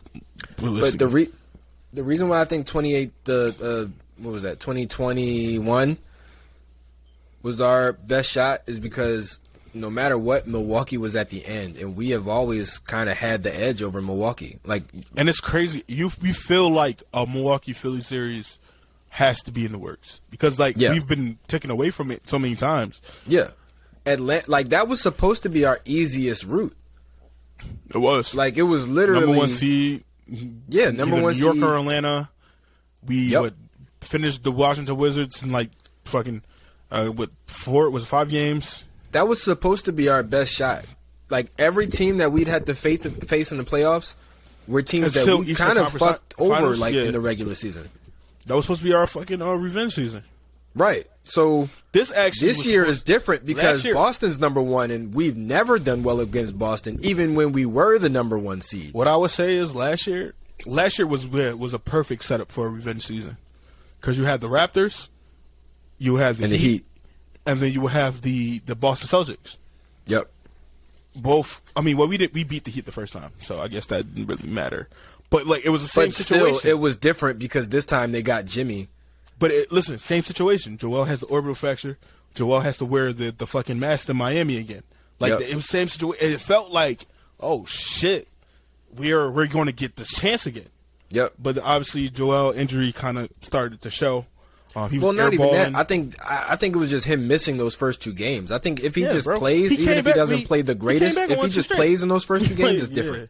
He came literally first 2 games back. He won 2 straight. Yeah. So getting him to the playoffs healthy, I feel like this, Sean, literally, unbiased Sixer fan, just looking at it and just the feeling of it. If we flame out again, this is over. Yeah. I just think it's over. I feel like there's nothing coming through that door at a certain point that is going to lift us over. Like I just don't think so. And it sucks because I feel like we haven't had the coach. Like I can honestly point to 2 or 3 different Sixers teams that have had a chance and just didn't have the right coach. I mean, listen, let's go. First time we were in the playoffs. The first time we made it back in the playoffs, we're up 20. They make a little, I think they went on an 8-0 run. At that point, call a fucking timeout, Brett. Call a timeout. He waited till they get down 5. Yeah. To call a timeout, bro. Like, I understand you want to let your players figure it out, but we're a young team. These are the first times Joel and Ben are in the playoffs. But I mean, you could even take it back further than that. Look at the 2012 team when we were the 8th seed and we beat Chicago and we went to 7 against Boston. Doug Collins, I would argue, is not a great coach. Like he was one of the better coaches that we've had in recent years, but you can even go back to Doug Collins' first coaching job with the Bulls. Doug Collins had almost the same team that Phil Jackson had. Like the last year of Doug Collins versus the first year of Phil Jackson, night and day. Didn't Doug Collins have Jordan in the second year? What? Didn't Doug Collins have Jordan in the second year? What do you mean? Like, Jordan was in the second year when Doug Collins became the coach. Yeah, but Doug Collins was the coach for a few years. Oh, because I'm about to say Jordan missed damn near missed the whole season.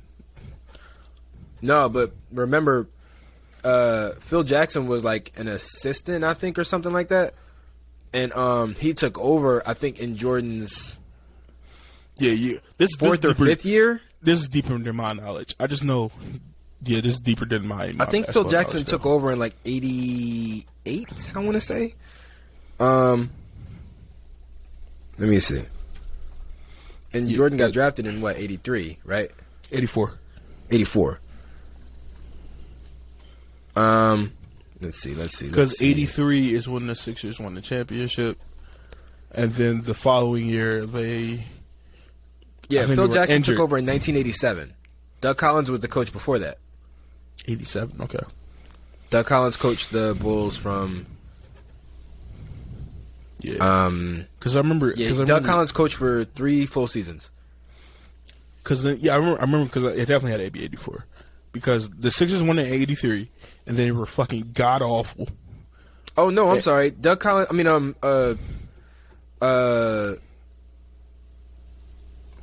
I think Phil Jackson actually took over in like 89. Yeah, Phil Jackson took over in 1989, not 1988. Doug Collins coached from 1986 to 1989, so those 3 seasons. And then, because the next season starts before the turn of the year, so in 1989 to 1990, that was Phil Jackson's first year. Before that, it was Doug Collins. But it was like a switch flip. Like, it was like a different team. Same thing you could argue with the Miami Heat. Like, when they got Eric Spoelstra, like a switch flip. Yeah. Because what's his name? Pat Riley fire Stan Van Gundy, and then wasn't he coaching again?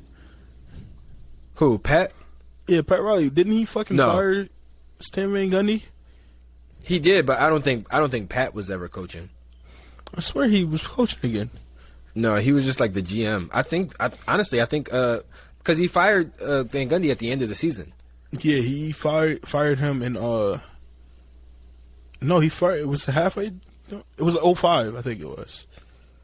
No. It had to be. Pat wasn't coaching when LeBron came. No, hold up. Let me check. Who was the coach of the 2006 team that won the championship? That wasn't Stan Van Gundy. I swear it was Pat Riley. No, but I'm saying Pat wasn't the coach when LeBron came. Before Eric Spoelstra got hired. I'm talking about when he fired Stan Van Gundy, he became coach. And the rest of that year. Oh, for the rest of the year? Yeah. Oh, yeah, maybe. Yeah, but I'm talking about when like teams have a good team and then they hire a new coach and it's the right coach. Yeah, of course. Mark Jackson. Yeah, Mark Jackson and Steve Kerr. You literally go get one of the best shooters of all time to coach the best shooter of all time. Yeah, that was Pat Riley fired Stan Van Gundy and then appointed himself the head coach and then won the championship. You could even look at Jacques Vaughn. Like what just happened when they fired Steve Nash and hired Jacques Vaughn. That's some fucking boss shit. Same thing with the Phoenix Suns firing I forget his name, the guy who was there before Monty. Earl Watson? Earl Watson, yeah. Was it Earl Watson? Yeah. Oh, was that was years? Oh, no. Yeah, it was. It was Earl Watson. It was Earl Watson. It was Earl Watson. Because I think his last year was the year. I think his last year was 2018. 2017, 2018. No, they fired Earl Watson and then they had a interim coach. Yeah, then they hired Monty. Yeah. Okay. Yeah, but you like on a fucking level, and then we're gonna get to our last topic. Can you imagine if fucking Daryl Morey goes, Doc, you can't do it. I'm gonna do it myself. And coaches, shit. Right? No, I mean, it wouldn't be the same because Pat Riley was already a coach. Yeah, a championship winning but coach. Just in a mindset of, okay, you just can't do it right. I guess I gotta do it again. Like if anything, and then win if anything, the guy who to do that would be Elton. Elton a coach? I mean, I don't know how it would work out, but I'd trust Elton to coach before I trust Daryl Morey to coach. All right, I'm gonna say this one last thing, and then we're gonna go into the positive news, I guess. I don't think that Joel thing is negative news. I think that's positive news. I sadly made a bet. No, yeah, that too. That we have to get to that too. Okay. I was thinking about this when yesterday. When I was thinking about everything, I think me and Raheem was having a conversation in the break room, and I was like, bro, I was sadly happier when we were a fucking a losing team, than us now. And it's crazy because of all the great events that we've gotten to see, all the great games, Joel's first game, the fucking game 3 in the playoffs when he's doing the fucking airplane, Tyrese Maxey's emergence. I was like, bro, I felt happier when we were a fucking losing team because there was no stressful. Expectations. No expectations, less stressful. Yeah. And if this year, literally, if this year doesn't work out, we're going to be probably in the same situation because there's no way Joel sees Kevin Durant. If let's say Phoenix wins the championship, right? Because I think that is something that could be a thing. If Phoenix wins a championship, Joel has to look at that and go, this motherfucker was in a situation he didn't like, that he saw going nowhere, and then he asked for a trade, and then he just won a championship. Yeah. If I'm Joel, you gotta look at that shit. And as a Sixer fan who has seen this from the beginning, obviously not the beginning, but from the beginning of the process, watching it all the way through, became a fan in the process. That just shows that I'm a fucking loser because I fell in love with a team that was a fucking losing. With that won 10 games. But to see this team go in this pace of this trajectory and go through all the shit, all the bust, all the bullshit, all the injuries, all the problems off court, and for it to go through this shit and be nothing. The potential of nothing being we stressed about this shit for nothing. We saw Ben Simmons and we defended Ben Simmons for a little bit for nothing. We that just the sheer feel of nothingness. I feel like that is going to eat us up for a little while. The fact that we had multiple opportunities and we just couldn't do it. Yeah. I feel like that's going to eat us up. But at the same time, if this is the end, my question to you is, what is your favorite part? Obviously, this is sad to talk about at the All-Star break, and everything is still going. But this is a reality with players moving from teams, just going like that. If this is the end, what was your favorite part of it? Or would you say it's yet to come? My favorite part of it, I don't know. I mean, I've definitely had moments where I've just like, I love this. Like, I love this team. I love watching these guys play. But I don't know if I can pick a singular favorite. I think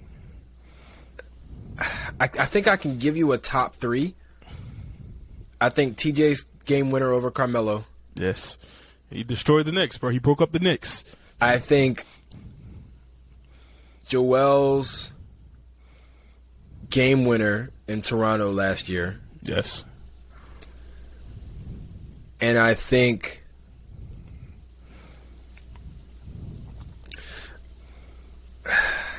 the game against LeBron in Cleveland in 2018 when or Joel 2017 was it when Joel got that goaltending, but they counted it as a block.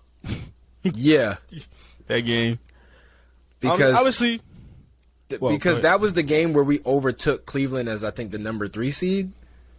No, wait, no, you're talking about the one where Joel had the game winning shot and he went to the bench doing this. Yeah. Okay, yeah, that was a game because I think Cleveland was 4. Yeah. What'd you say? Because I think Cleveland was 4. Same situation, kind of. We just had. Yeah, and we, yeah. Mm-hmm. I mean, those are probably like my top 3, but there's so many more, bro. Like honestly, Ben's first game was even up there. I don't remember his first game, and that's crazy. Is that crazy? I don't remember that shit. No, I don't remember that shit. I do. Because everybody made it such a big deal about the fact that we had 2 number 1 picks that were rookies in the same year. Because it was him and Markel's first game. I don't remember Joel's first game. I don't remember. Joel's first game was great too against OKC. I remember Joel's first game because that's the only one that mattered to me. I guess that was the only one that mattered. I remember it because I remember the dude flipped Russ the double bird and they kicked him out. That was the beginning. That was literally the beginning, very first game of the season of the Joel and Russell Westbrook beef. It was the very first game. Because Joel's first game. Joel, as a rookie in his first game, demolished Steven Adams. I think like 26 and 7, bro, and stepped over Steven Adams or something like that. And no. Pushed him. He waved him. He waved him off. Yeah, he waved him out. Yeah, he waved him out. Yup. That was great. Like we had a rival. Like it was. We're like, what is this? Yeah. What is like? What There's is this? there's a team that doesn't like us. What? Because we thought we were a player irrelevant. that is good. Yeah. The Joel and DeMarcus Cousins slapping each other on the ass. That was hilarious. And Joel and DeMarcus saying he's going to be the best big in this league once I'm done. And then Mealy gets injured. Yeah. like 2 years later. And was done. Damn, it's crazy. DeMarcus Cousins doesn't have a job right now. It's fucking crazy as hell. I mean, obviously, this whole segment was. Hopefully, it was a thing where it's like we said this shit, so they go win a championship, so it's not over. I also have a lot of favorite process moments too. Don't get me wrong. I do. Isaiah Cannon going the fuck off against the Warriors. Oh my god, that was crazy. Tony Roten's fucking game against the Hawks. Unfortunately, that he tore his ACL that same game. Yeah, but I think he had like 20 at the half. Yep. Obviously KJ McDaniels dunks. I remember you know what my favorite is? He threw a oop to himself. Yeah. Lost my shit. You know what my favorite is of the process years? What was it? Literally the first year of the process. Michael Carter Williams' debut. Oh, greatest debut in NBA history. One of the greatest debuts in NBA history. I would argue the greatest. The man had almost a quadruple double in his first game against the defending champions, LeBron, D Wade, and Chris Bosh. That we were like, oh, all right, we're tanking, we're gonna be bad. First game, we destroyed the defending champions, and our rookie, who we drafted 13th, has almost a quadruple double. Can you imagine if they never traded him? If we never traded MCW? And we never traded him. We'd be terrible. Because I always like to think. That was a great I always like trade. to think. Because the Bucks, when we traded him to the Bucks were a few steps ahead of us. Yeah. Whereas though they weren't playoff team, but they were looking like one more piece, and we're there. I just kind of think like how different things play out. Like for instance, Jalil gets drafted to a different team. Like I feel like Jalil Okafor would still be in the NBA if he drafted to LA. I honestly feel like if you just switch those two picks, right, where you draft, if you switch those two picks, we get D'Angelo Russell, and the Lakers get Jalil Okafor. The entire league is different. There's a guy named Mike Korzemba on YouTube who does like I what if videos. He used to do what if videos, and I think he did one called the Embiid Effect. Yeah, where he was like, I really want him to do that video of just like if you just switch those two guys, how much change? Because like the D'Angelo Russell to the Nets trade never happens. Never happens. But Lopez is still on the Nets.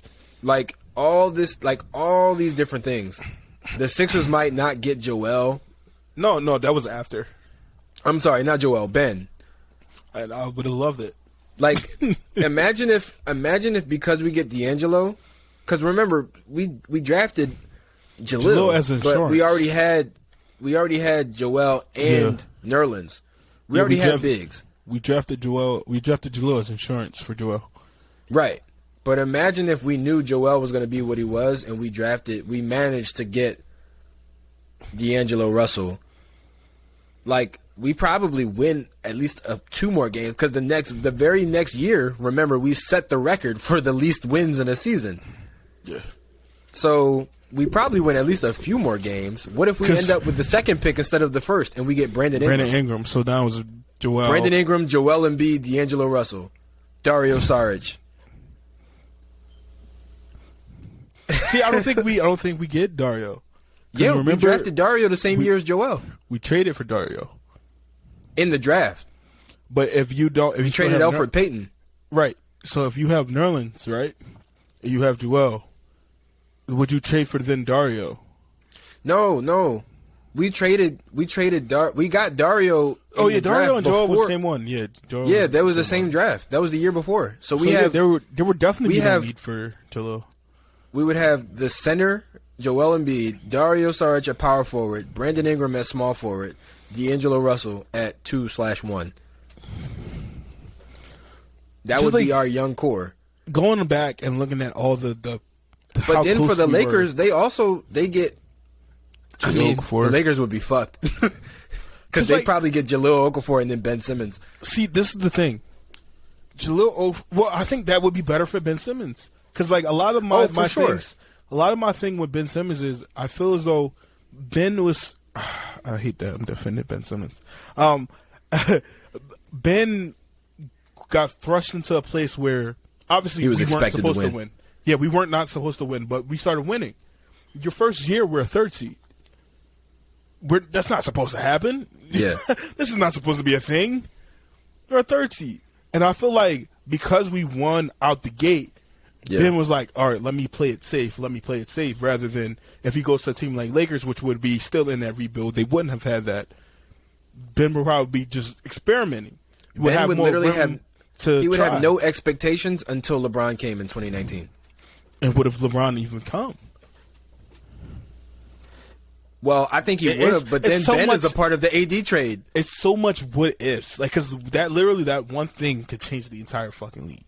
I think LeBron still comes, but then Ben is a part of the AD trade. Then Ben's in New Orleans. But then again, Ben at that point would have been an all-star. True. Already. So that means LeBron LA doesn't have to give up as much? Let's say, for example, Ben is in LA, there's no expectation, and Ben develops more. He develops a shot, right? It's not the greatest thing. He's shooting like 33% from 3. And he's defending and he's passing. Why do I want LeBron when I kind of got LeBron? Oh, so you're saying LA doesn't even sign LeBron? They don't. They feel no need for it because they're going. I don't know about that. Because it's still look, LA. Think about it. At that point, Ben would be a 6'10" LeBron. But it's still L.A. L.A. has always done the star hunting. I understand that, but like for the simple point is like, and they would have the money too. Why sign LeBron when we can possibly get somebody else that was a free agent that would probably fit next to Ben? But you know what's crazy? What's up? Okay, you know what's crazy? I mean, it's because remember LeBron went to the Lakers because he wanted to go to L.A. Mm-hmm. And the Lakers had the money, and they had the young assets to trade for a second superstar. If what you're saying is that the Lakers don't even try to go after LeBron because they already have Ben, what if LeBron signs with the fucking Clippers? They would have, because at the time the Clippers were better. What is that? That is Mac McClung in a Sixers jersey. We signed him? Never played. No, we signed him to two-way. Oh, okay. We waived Julian Champagnie. You know what's crazy? We waived Julian Champagnie, and guess who signed him? He's joining another Sixer that we just waived. Oh, San Antonio? San Antonio signs Julian Champagnie, which means Julian Champagnie is going to go over there and he's going to average 40% for three. he's gonna. So Mac McClung, and this leads us into our final topic. We have a player in the dunk contest. This is the first player, Sixers player, Mac McClung. Oh, okay. I think that's kind of why they signed him. To be honest with you, I think they signed him because they was like, "Oh, look, we can have a player in the dunk contest." Because we're not having anybody play in the All-Star game. Oh no, they did this. They did this before, like the news of Joel. Before this whole shit. I mean, obviously they probably knew. I was gonna say they probably knew already. Yeah, they probably knew this shit, but I mean, before the news of Joel broke. Yeah, but so they signed him to a two-way deal because it's like, where the fuck is Matt McClung going to get minutes ever? Because we have like fucking guard depth to the T. Like Jaden, can you imagine if Mac McClung comes over here and gets minutes and Jaden Springer's like, what the fuck? What the fuck is this? It's probably not going to work out for him because what if Mac McClung wins the dunk contest? Now you're not going to give the motherfucker that just won the dunk contest some minutes? Now it's really not going to work out for Jaden Springer because if he wins, you got to give him minutes. The Sixers just waved Mac McClung. Like, thanks for the right, for the after publicity. winning the dunk contest. Yeah. No, you know what's crazy? I can see that shit. It's some Sixery I can see it shit. too. It's some Sixery shit. Yeah, bro. I think they literally did it so he can. We can have some representation in All-Star Weekend. Literally, the comments were PR stunt by the Sixers. Yep. Matt McClung's having a dress-up party. Man's jersey is a rental. Like, literally, bro, they signed him because they were like, well, let's have somebody get in there. So yeah, we got to have somebody All-Star Weekend. Let's cue Magic, because, like, Matt McClung was compared to Alex Caruso. Yeah. Obviously, Alex Caruso is like 6'5", Matt McClung is like 6'2". Both kind of like defenders, athletic. Matt McClung is shooting like 40% from three right now, but he's in G League 40%, so probably NBA like 35. Which is it's fucked up that I say that, but like it's kind of like how it is. But is there an actual chance that because like of our two-way players? None of them really got minutes this year. Well, none of them didn't get minutes this year. Well, I think it's interesting because, like you said, if we don't win this year, if we get knocked out second round, like it might be over. So, I think Mac McClung is a good piece to have on a rebuilding team. Obviously, obviously James Harden will walk. Oh, for sure. Joel, well, I would think you would have to trade him because he has a player option. Oh, for next year? Yeah. I thought it was opt out. No, I thought it was 3 years with the third year being an option. He signed 1-on-1. Oh, okay. All right. So he could opt out. Yeah, James walks. He could walk unless he gets a sign and trade situation where like you get something back. I doubt it because like a lot of teams will have money. And the team that he's reportedly wanting to go to for some fucking reason is the Houston Rockets, and they have like a boatload. I think it's literally just like, bro, I think a lot of players get to a point where, like, look at Rondo. I'd rather be Rondo happy. was like, if I'm not winning the championship, I just want to go to whoever can pay me the most. Mm-hmm. And I think James why he is signed with the getting Hawks. close to that point of his career. That's why Rondo signed with the Hawks, knowing that a team was going to trade for him. Yeah.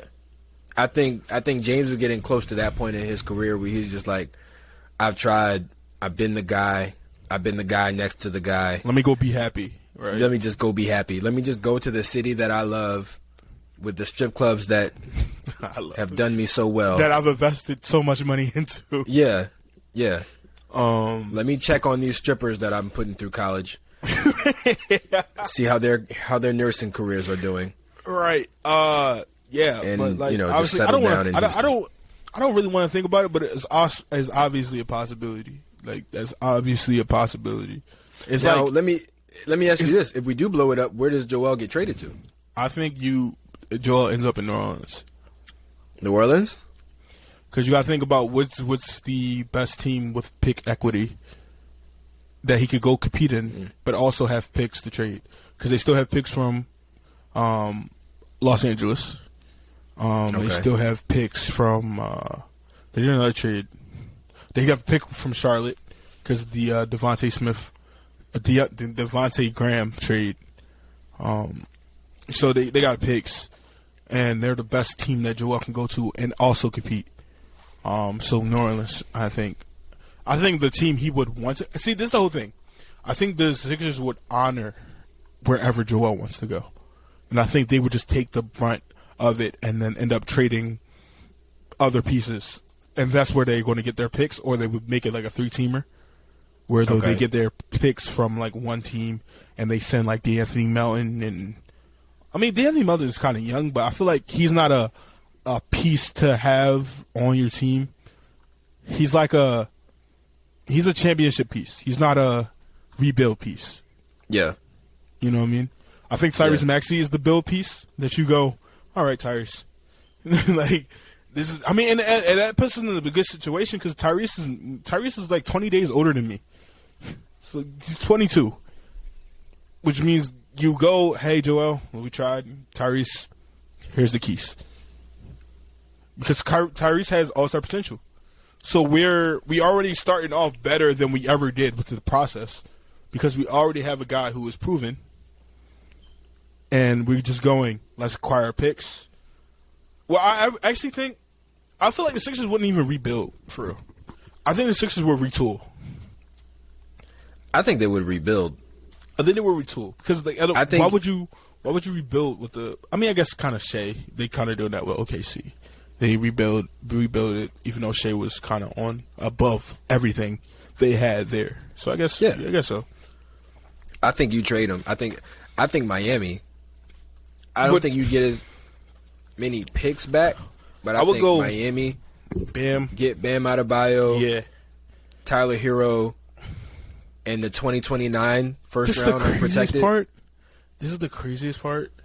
Whereas, like, Miami is so close to potentially doing it themselves that it's like, what if there's a chance where, like, Jimmy goes in the summer, Miami, like, goes out in the first round, and Jimmy just upset, and they blow up.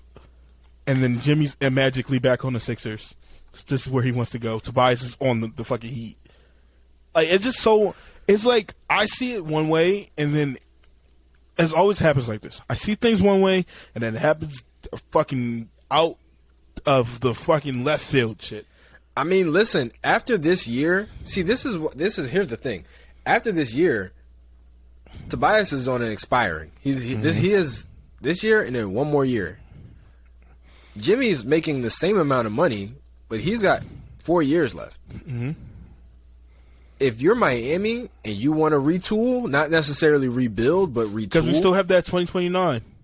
Right. We could trade. If we go out in the first round and Miami doesn't do anything either, because they're regressing. Yeah. I think that's a good move for Miami to start a rebuild.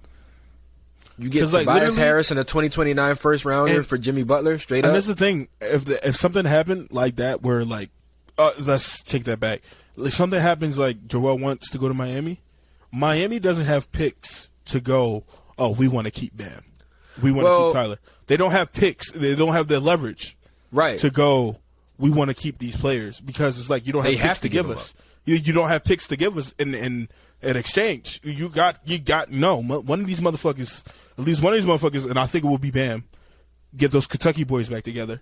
And well, it would have to be Bam probably and Tyler. Yeah, that's what I'm saying. Because like if I always think of it as a third team.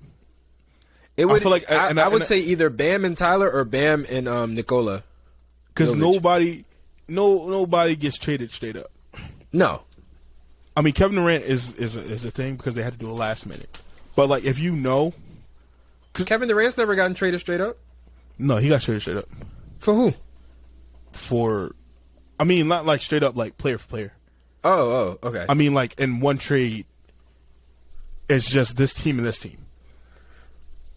Normally, it's like three different teams involved. Yeah. And like picks are going there, picks are going here. And I guess that kind of worked out because I think Brooklyn traded kind of in the same trade put Jay Crowder in Milwaukee, but it's not the same because the straight up trade was the real trade. Like they knew that they were going to trade Jay Crowder somewhere else. Right. But like normally you don't see that shit.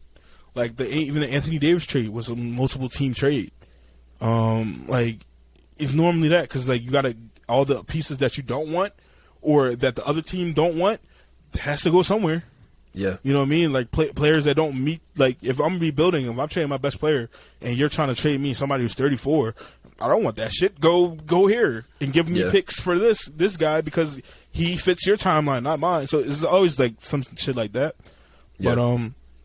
But hopefully we don't come to that. Hopefully we get to like the Eastern Conference Finals and get to like a Game 7 and Joel goes, I see the light. You know what I mean? I see the light. The thing that scares me is that obviously I don't want it to come to that. Mm-hmm. However, if it does come to that, I'd rather it happen sooner than later. Because right now is when we have the most assets, the most desirable assets. Because, like, even Ben should have been a very desirable asset, but because of what he showed in the playoffs and because of his attitude and how he's behaving, he became a very undesirable asset. If Ben right now, we have the most desirable assets that we probably will have for the near future. Joel's still at Joel's trade value is through the roof. Tyrese Maxey's trade value is through the roof, especially with the contract that he's on. I feel like if we're going up, Tyrese Maxey's not going nowhere. No. I know. I'm saying, like, in terms of assets that we have. I feel like Tobias Harris is the lowest. Tobias is the lowest. In terms of the return value for like the contract. Yeah, because even PJ Tucker, you might argue he's not that great of a player, but his contract is very his contract good, very matches movable. up with a lot of other contracts in the league. Whereas though Tobias, you're like, fuck, bro. Because I think Anthony Melton is raising his trade value. I think Shake Milton is raising his trade value. I mean, I think we lost Shake. I'll be honest with you. I don't think so. I think free agency, he's gone. I think the only thing that's hurt Shake Milton's trade value is the fact that Tyrese is now on the bench, so he's not getting the backup point guard minutes. Yeah, for sure. All right, let's go in. I just want to be positive. Let's say Sixers win it all. Hopefully. Oh, of course. I think they're still in my opinion, I think the Sixers and the Celtics. That's the Eastern Conference Finals this year. Hopefully. Because of the way it's shaking up, like, we would face the Bucks in the second round, and like I said, we've always, like, Joel's kind of always gotten the upper hand on Giannis. It's like we've always missed that matchup. It's just fucking crazy. Like, I feel like it's destined to happen, and then the fact that we've missed it all this time, I feel like if there's any year, this is the year. Yeah. This year, if the playoffs started right now, we would have the Knicks in the first round. That I would say that's an okay matchup for us. What's that? The 3-7? We have the Bucks in the second round. 3-6, right? What? Yeah, 3-6, and then we'd have the Bucks in the second round, and then the Celtics in the Eastern Conference Finals. Whereas the Celtics would have the Hawks in the first round, and then the Cavaliers in the second round. Which, Giannis went out with an injury and will not return. Ooh. What's that game is? Because we're 3 games behind Boston. Yeah. Oh, they're. Honestly, I'm not even. I don't even want the first seed. I'm gonna be honest with you.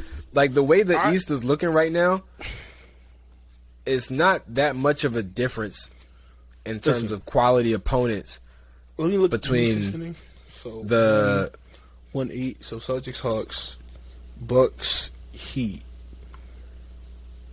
Yeah, no, the Celtics. If they're the number 1 seed, they got Hawks and then Cavs. Oh, do you have like a bracket or some shit? Because like how the I'm looking at the standings. My mind does not think that way. I'm looking at the standings. But the first seed always plays the bottom seed that's remaining.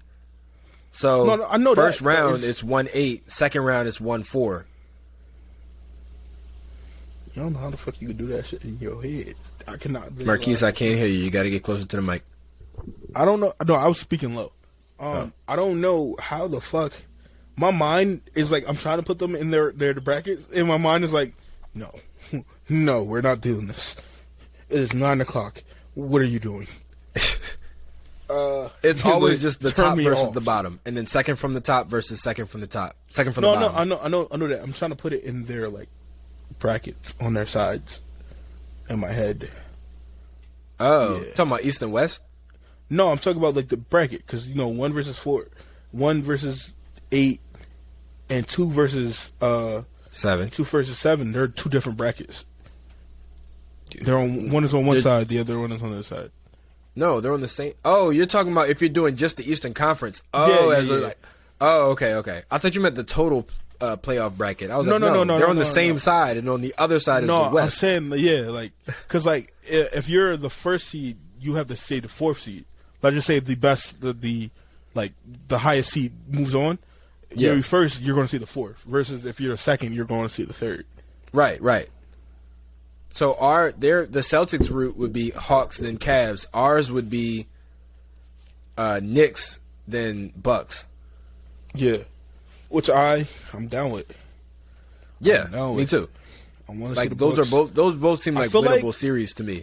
I feel like this is if there's you got to bro. You gotta. If we are back here singing the same song, bro, and versus if we shift. If everything moves down, like if we go up to 1, Celtics 2, Bucks 3, and then the Cavs are still 4, we would go Hawks Cavs, which obviously the Hawks aren't what they were the year we lost to them, so I'm not quite as worried about that. But the Cavs we split the season series with, so it's like I don't want to face the Cavs in the second round and then have to face the Celtics in the finals. Yeah. I forgot that he's a fucking Hawk now. DeJounte Murray? No, fucking Sadiq Bey. Oh, yeah. All right, let's talk about this bet that you lost, and then we'll get out of here. Yeah, okay. So I made a bet with Sean that if the Sixers... So there were 2 specific players that I wanted on the Sixers, and that was Andre Drummond, and that was Kenrich Williams. Both of them stayed pat in their teams, and we have Dwayne Dedman and fucking Jalen McDaniels. Now, to be fair, in the beginning of this, my argument was that neither one of them would be Sixers. I said I don't even think one of them is going to be a Sixer. Then you made the bet that not only did you think one of them would be, you thought both of them would be. And I was like, Marquise, that's definitely not happening. And you decided to make a bet. So what was the bet? $10? The bet was $10. And I believe it was if I won, you gave me $10. If you won, I had to do what? You had to give me 20. Yeah, 20. Yeah, because that's how confident I was. Yeah, rightfully so. I just thought when the fucking Vanderbilt thing fell through that it was obvious. Obviously, I think too smart for why is your last name spelled Hatris? Are you on Cash App? Yeah. Don't send it to that. Where am I? Oh, you don't have the same number, don't worry. I don't have that number anymore. Send me your number through like Instagram. Okay. I want to do it live on the podcast so no one can say I didn't do it. Okay, hold on. Let me log in. Oh God damn it! Grandpa actually, it's I can give it to you. Here, I'll put it in the chat for you. I was going to say, bro.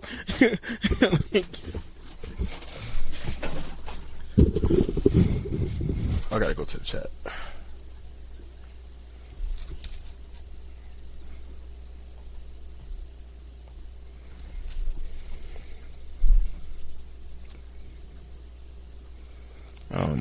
This is kind of bad podcasting, but fuck it. He's sending me the shit. Yeah, I'm sending him my Cash App information. All right.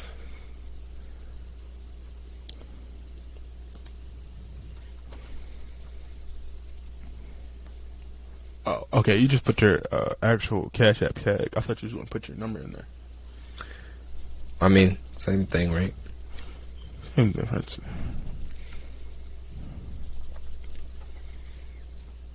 Ten smackaroos. Man, I'm fucking like Sean. I have no problem giving you $10. I have no problem being wrong, right? I have no fucking problem being wrong. It's when I'm it wrong. Didn't happen. It like nothing to that caliber happened.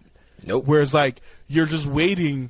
And it's like, all right, it's almost 3 o'clock. They're going to throw something, and then you at 3 o'clock happen, and you're like, oh, trades come in after, a little bit after, so I'm going to just wait. And then they go, the Sixers are done for tonight. And I'm like, what the fuck you mean they're done for tonight?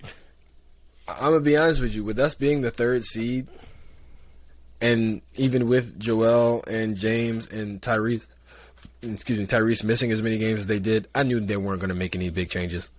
Like, I didn't want big change. Like, getting Andre Drummond is not a big change. It's just adding what you're literally changing your rotation. Like, but you're changing. I didn't think we were going to get rid of anybody who was getting minutes, like significant, consistent minutes. I didn't think that was going to happen. And in order for us to make that Andre Drummond trade, I wouldn't say we were going to lose somebody getting consistent minutes, but it would change significantly who gets consistent minutes because now Montrezl Harrell is out of the rotation. I didn't think anything was going to happen that was going to dramatically change the rotation because we're already 3rd in our conference and our 3 best, quote, best players have missed significant time. So right, I knew Sean, no big changes were coming. Since we're about to wrap up the episode, and I just lost $10, I think you should check your Cash App and make sure I signed to the right one. You did. I just saw the notification pop up on my phone. Sean, the next 10 games, we play the Grizzlies, the Celtics, the Heat again, the Mavericks, the Bucks, the Pacers, the Timberwolves, the Trailblazers. I lost count. I think it's safe to say. I think what you're trying to say is we have a tough stretch ahead of us. 8, 9, 10. Okay, we leave. Our next 10 games ends with the Wizards. So I'm gonna go back through it again. Grizzlies, Celtics, Heat, Mavericks, Bucks, Pacers, Timberwolves, Trailblazers, Wizards. Yep. Next 10 games. I think Joel will be around for 5 of them. Do we finish with a 500 record of those 10 games? Yes. Well, 500. That's tough because Joel's going to miss 5. Joel's probably going to miss half of them. So I don't know. I think we'll get close. I think we'll probably finish maybe 4 out of 10. I don't think we go on any streaks. I don't think it'll be like a 6-game losing streak or anything like that. I think it'll be like so. You say under 500, win 1. You say under 500. Yeah, I think we'll probably be like 4 out of 10. Sean has lost $10. I'm trying to get it back. I'll bet you $20 that the Sixers go over 500 in their last 10 games. Well, not the last 10 games, but their next 10 games. The next 10 games. Next 10. They'll go over 500. So is it the same where if I lose, I give you $10? No, both 20 both ways. 20 both ways. Oh, God. You want 20 back then. Papa needs to do pair of shoes. Well, no, you're literally just making your 10 back because now you're negative 10.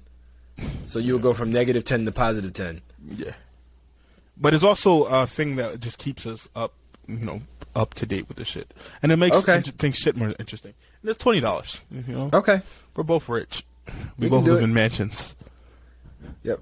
Clearly, you see this beautiful exposed brick that I have behind me. Right, that's fine brick right there. That's fine brick. It Can't is. get nowhere. And this is one of the finest green screen. Don't look at the hole. This is one of the finest green screens you can ever can't find see the in your hole. life. Can't. Okay, great. What hole? You know what I'm saying? Like what? Right. What hole? What hole? Right? What hole? Right?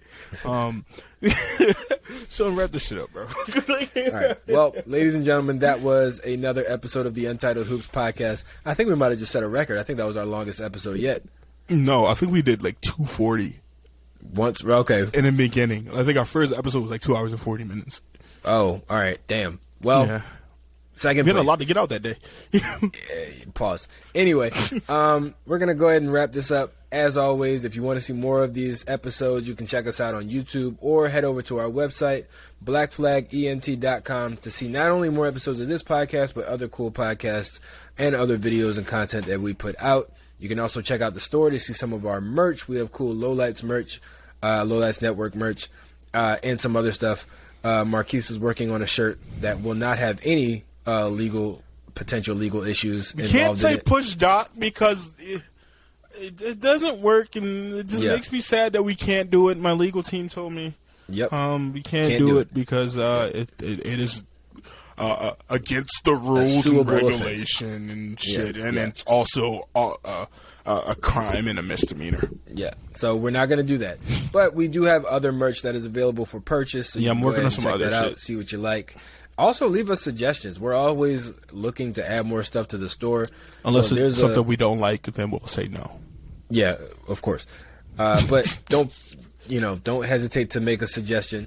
And by the way, if you're wondering where to make your suggestions, you can, of course, leave a comment under this video if you're watching it on YouTube, or hit us up on any of our social media platforms, Twitter. I was about to say Titter. Twitter. TikTok, Instagram. Follow us over there at the Lowlights Network. We're working on getting some Untitled Hoops pages put up as well, so you can reach this podcast directly. Marquise, do you have anything to say to close out the show? If we cannot push Doc Rivers, Oh, my God. Okay, goodbye. we set him on fire. Fire Doc Rivers. What? No. We ain't go.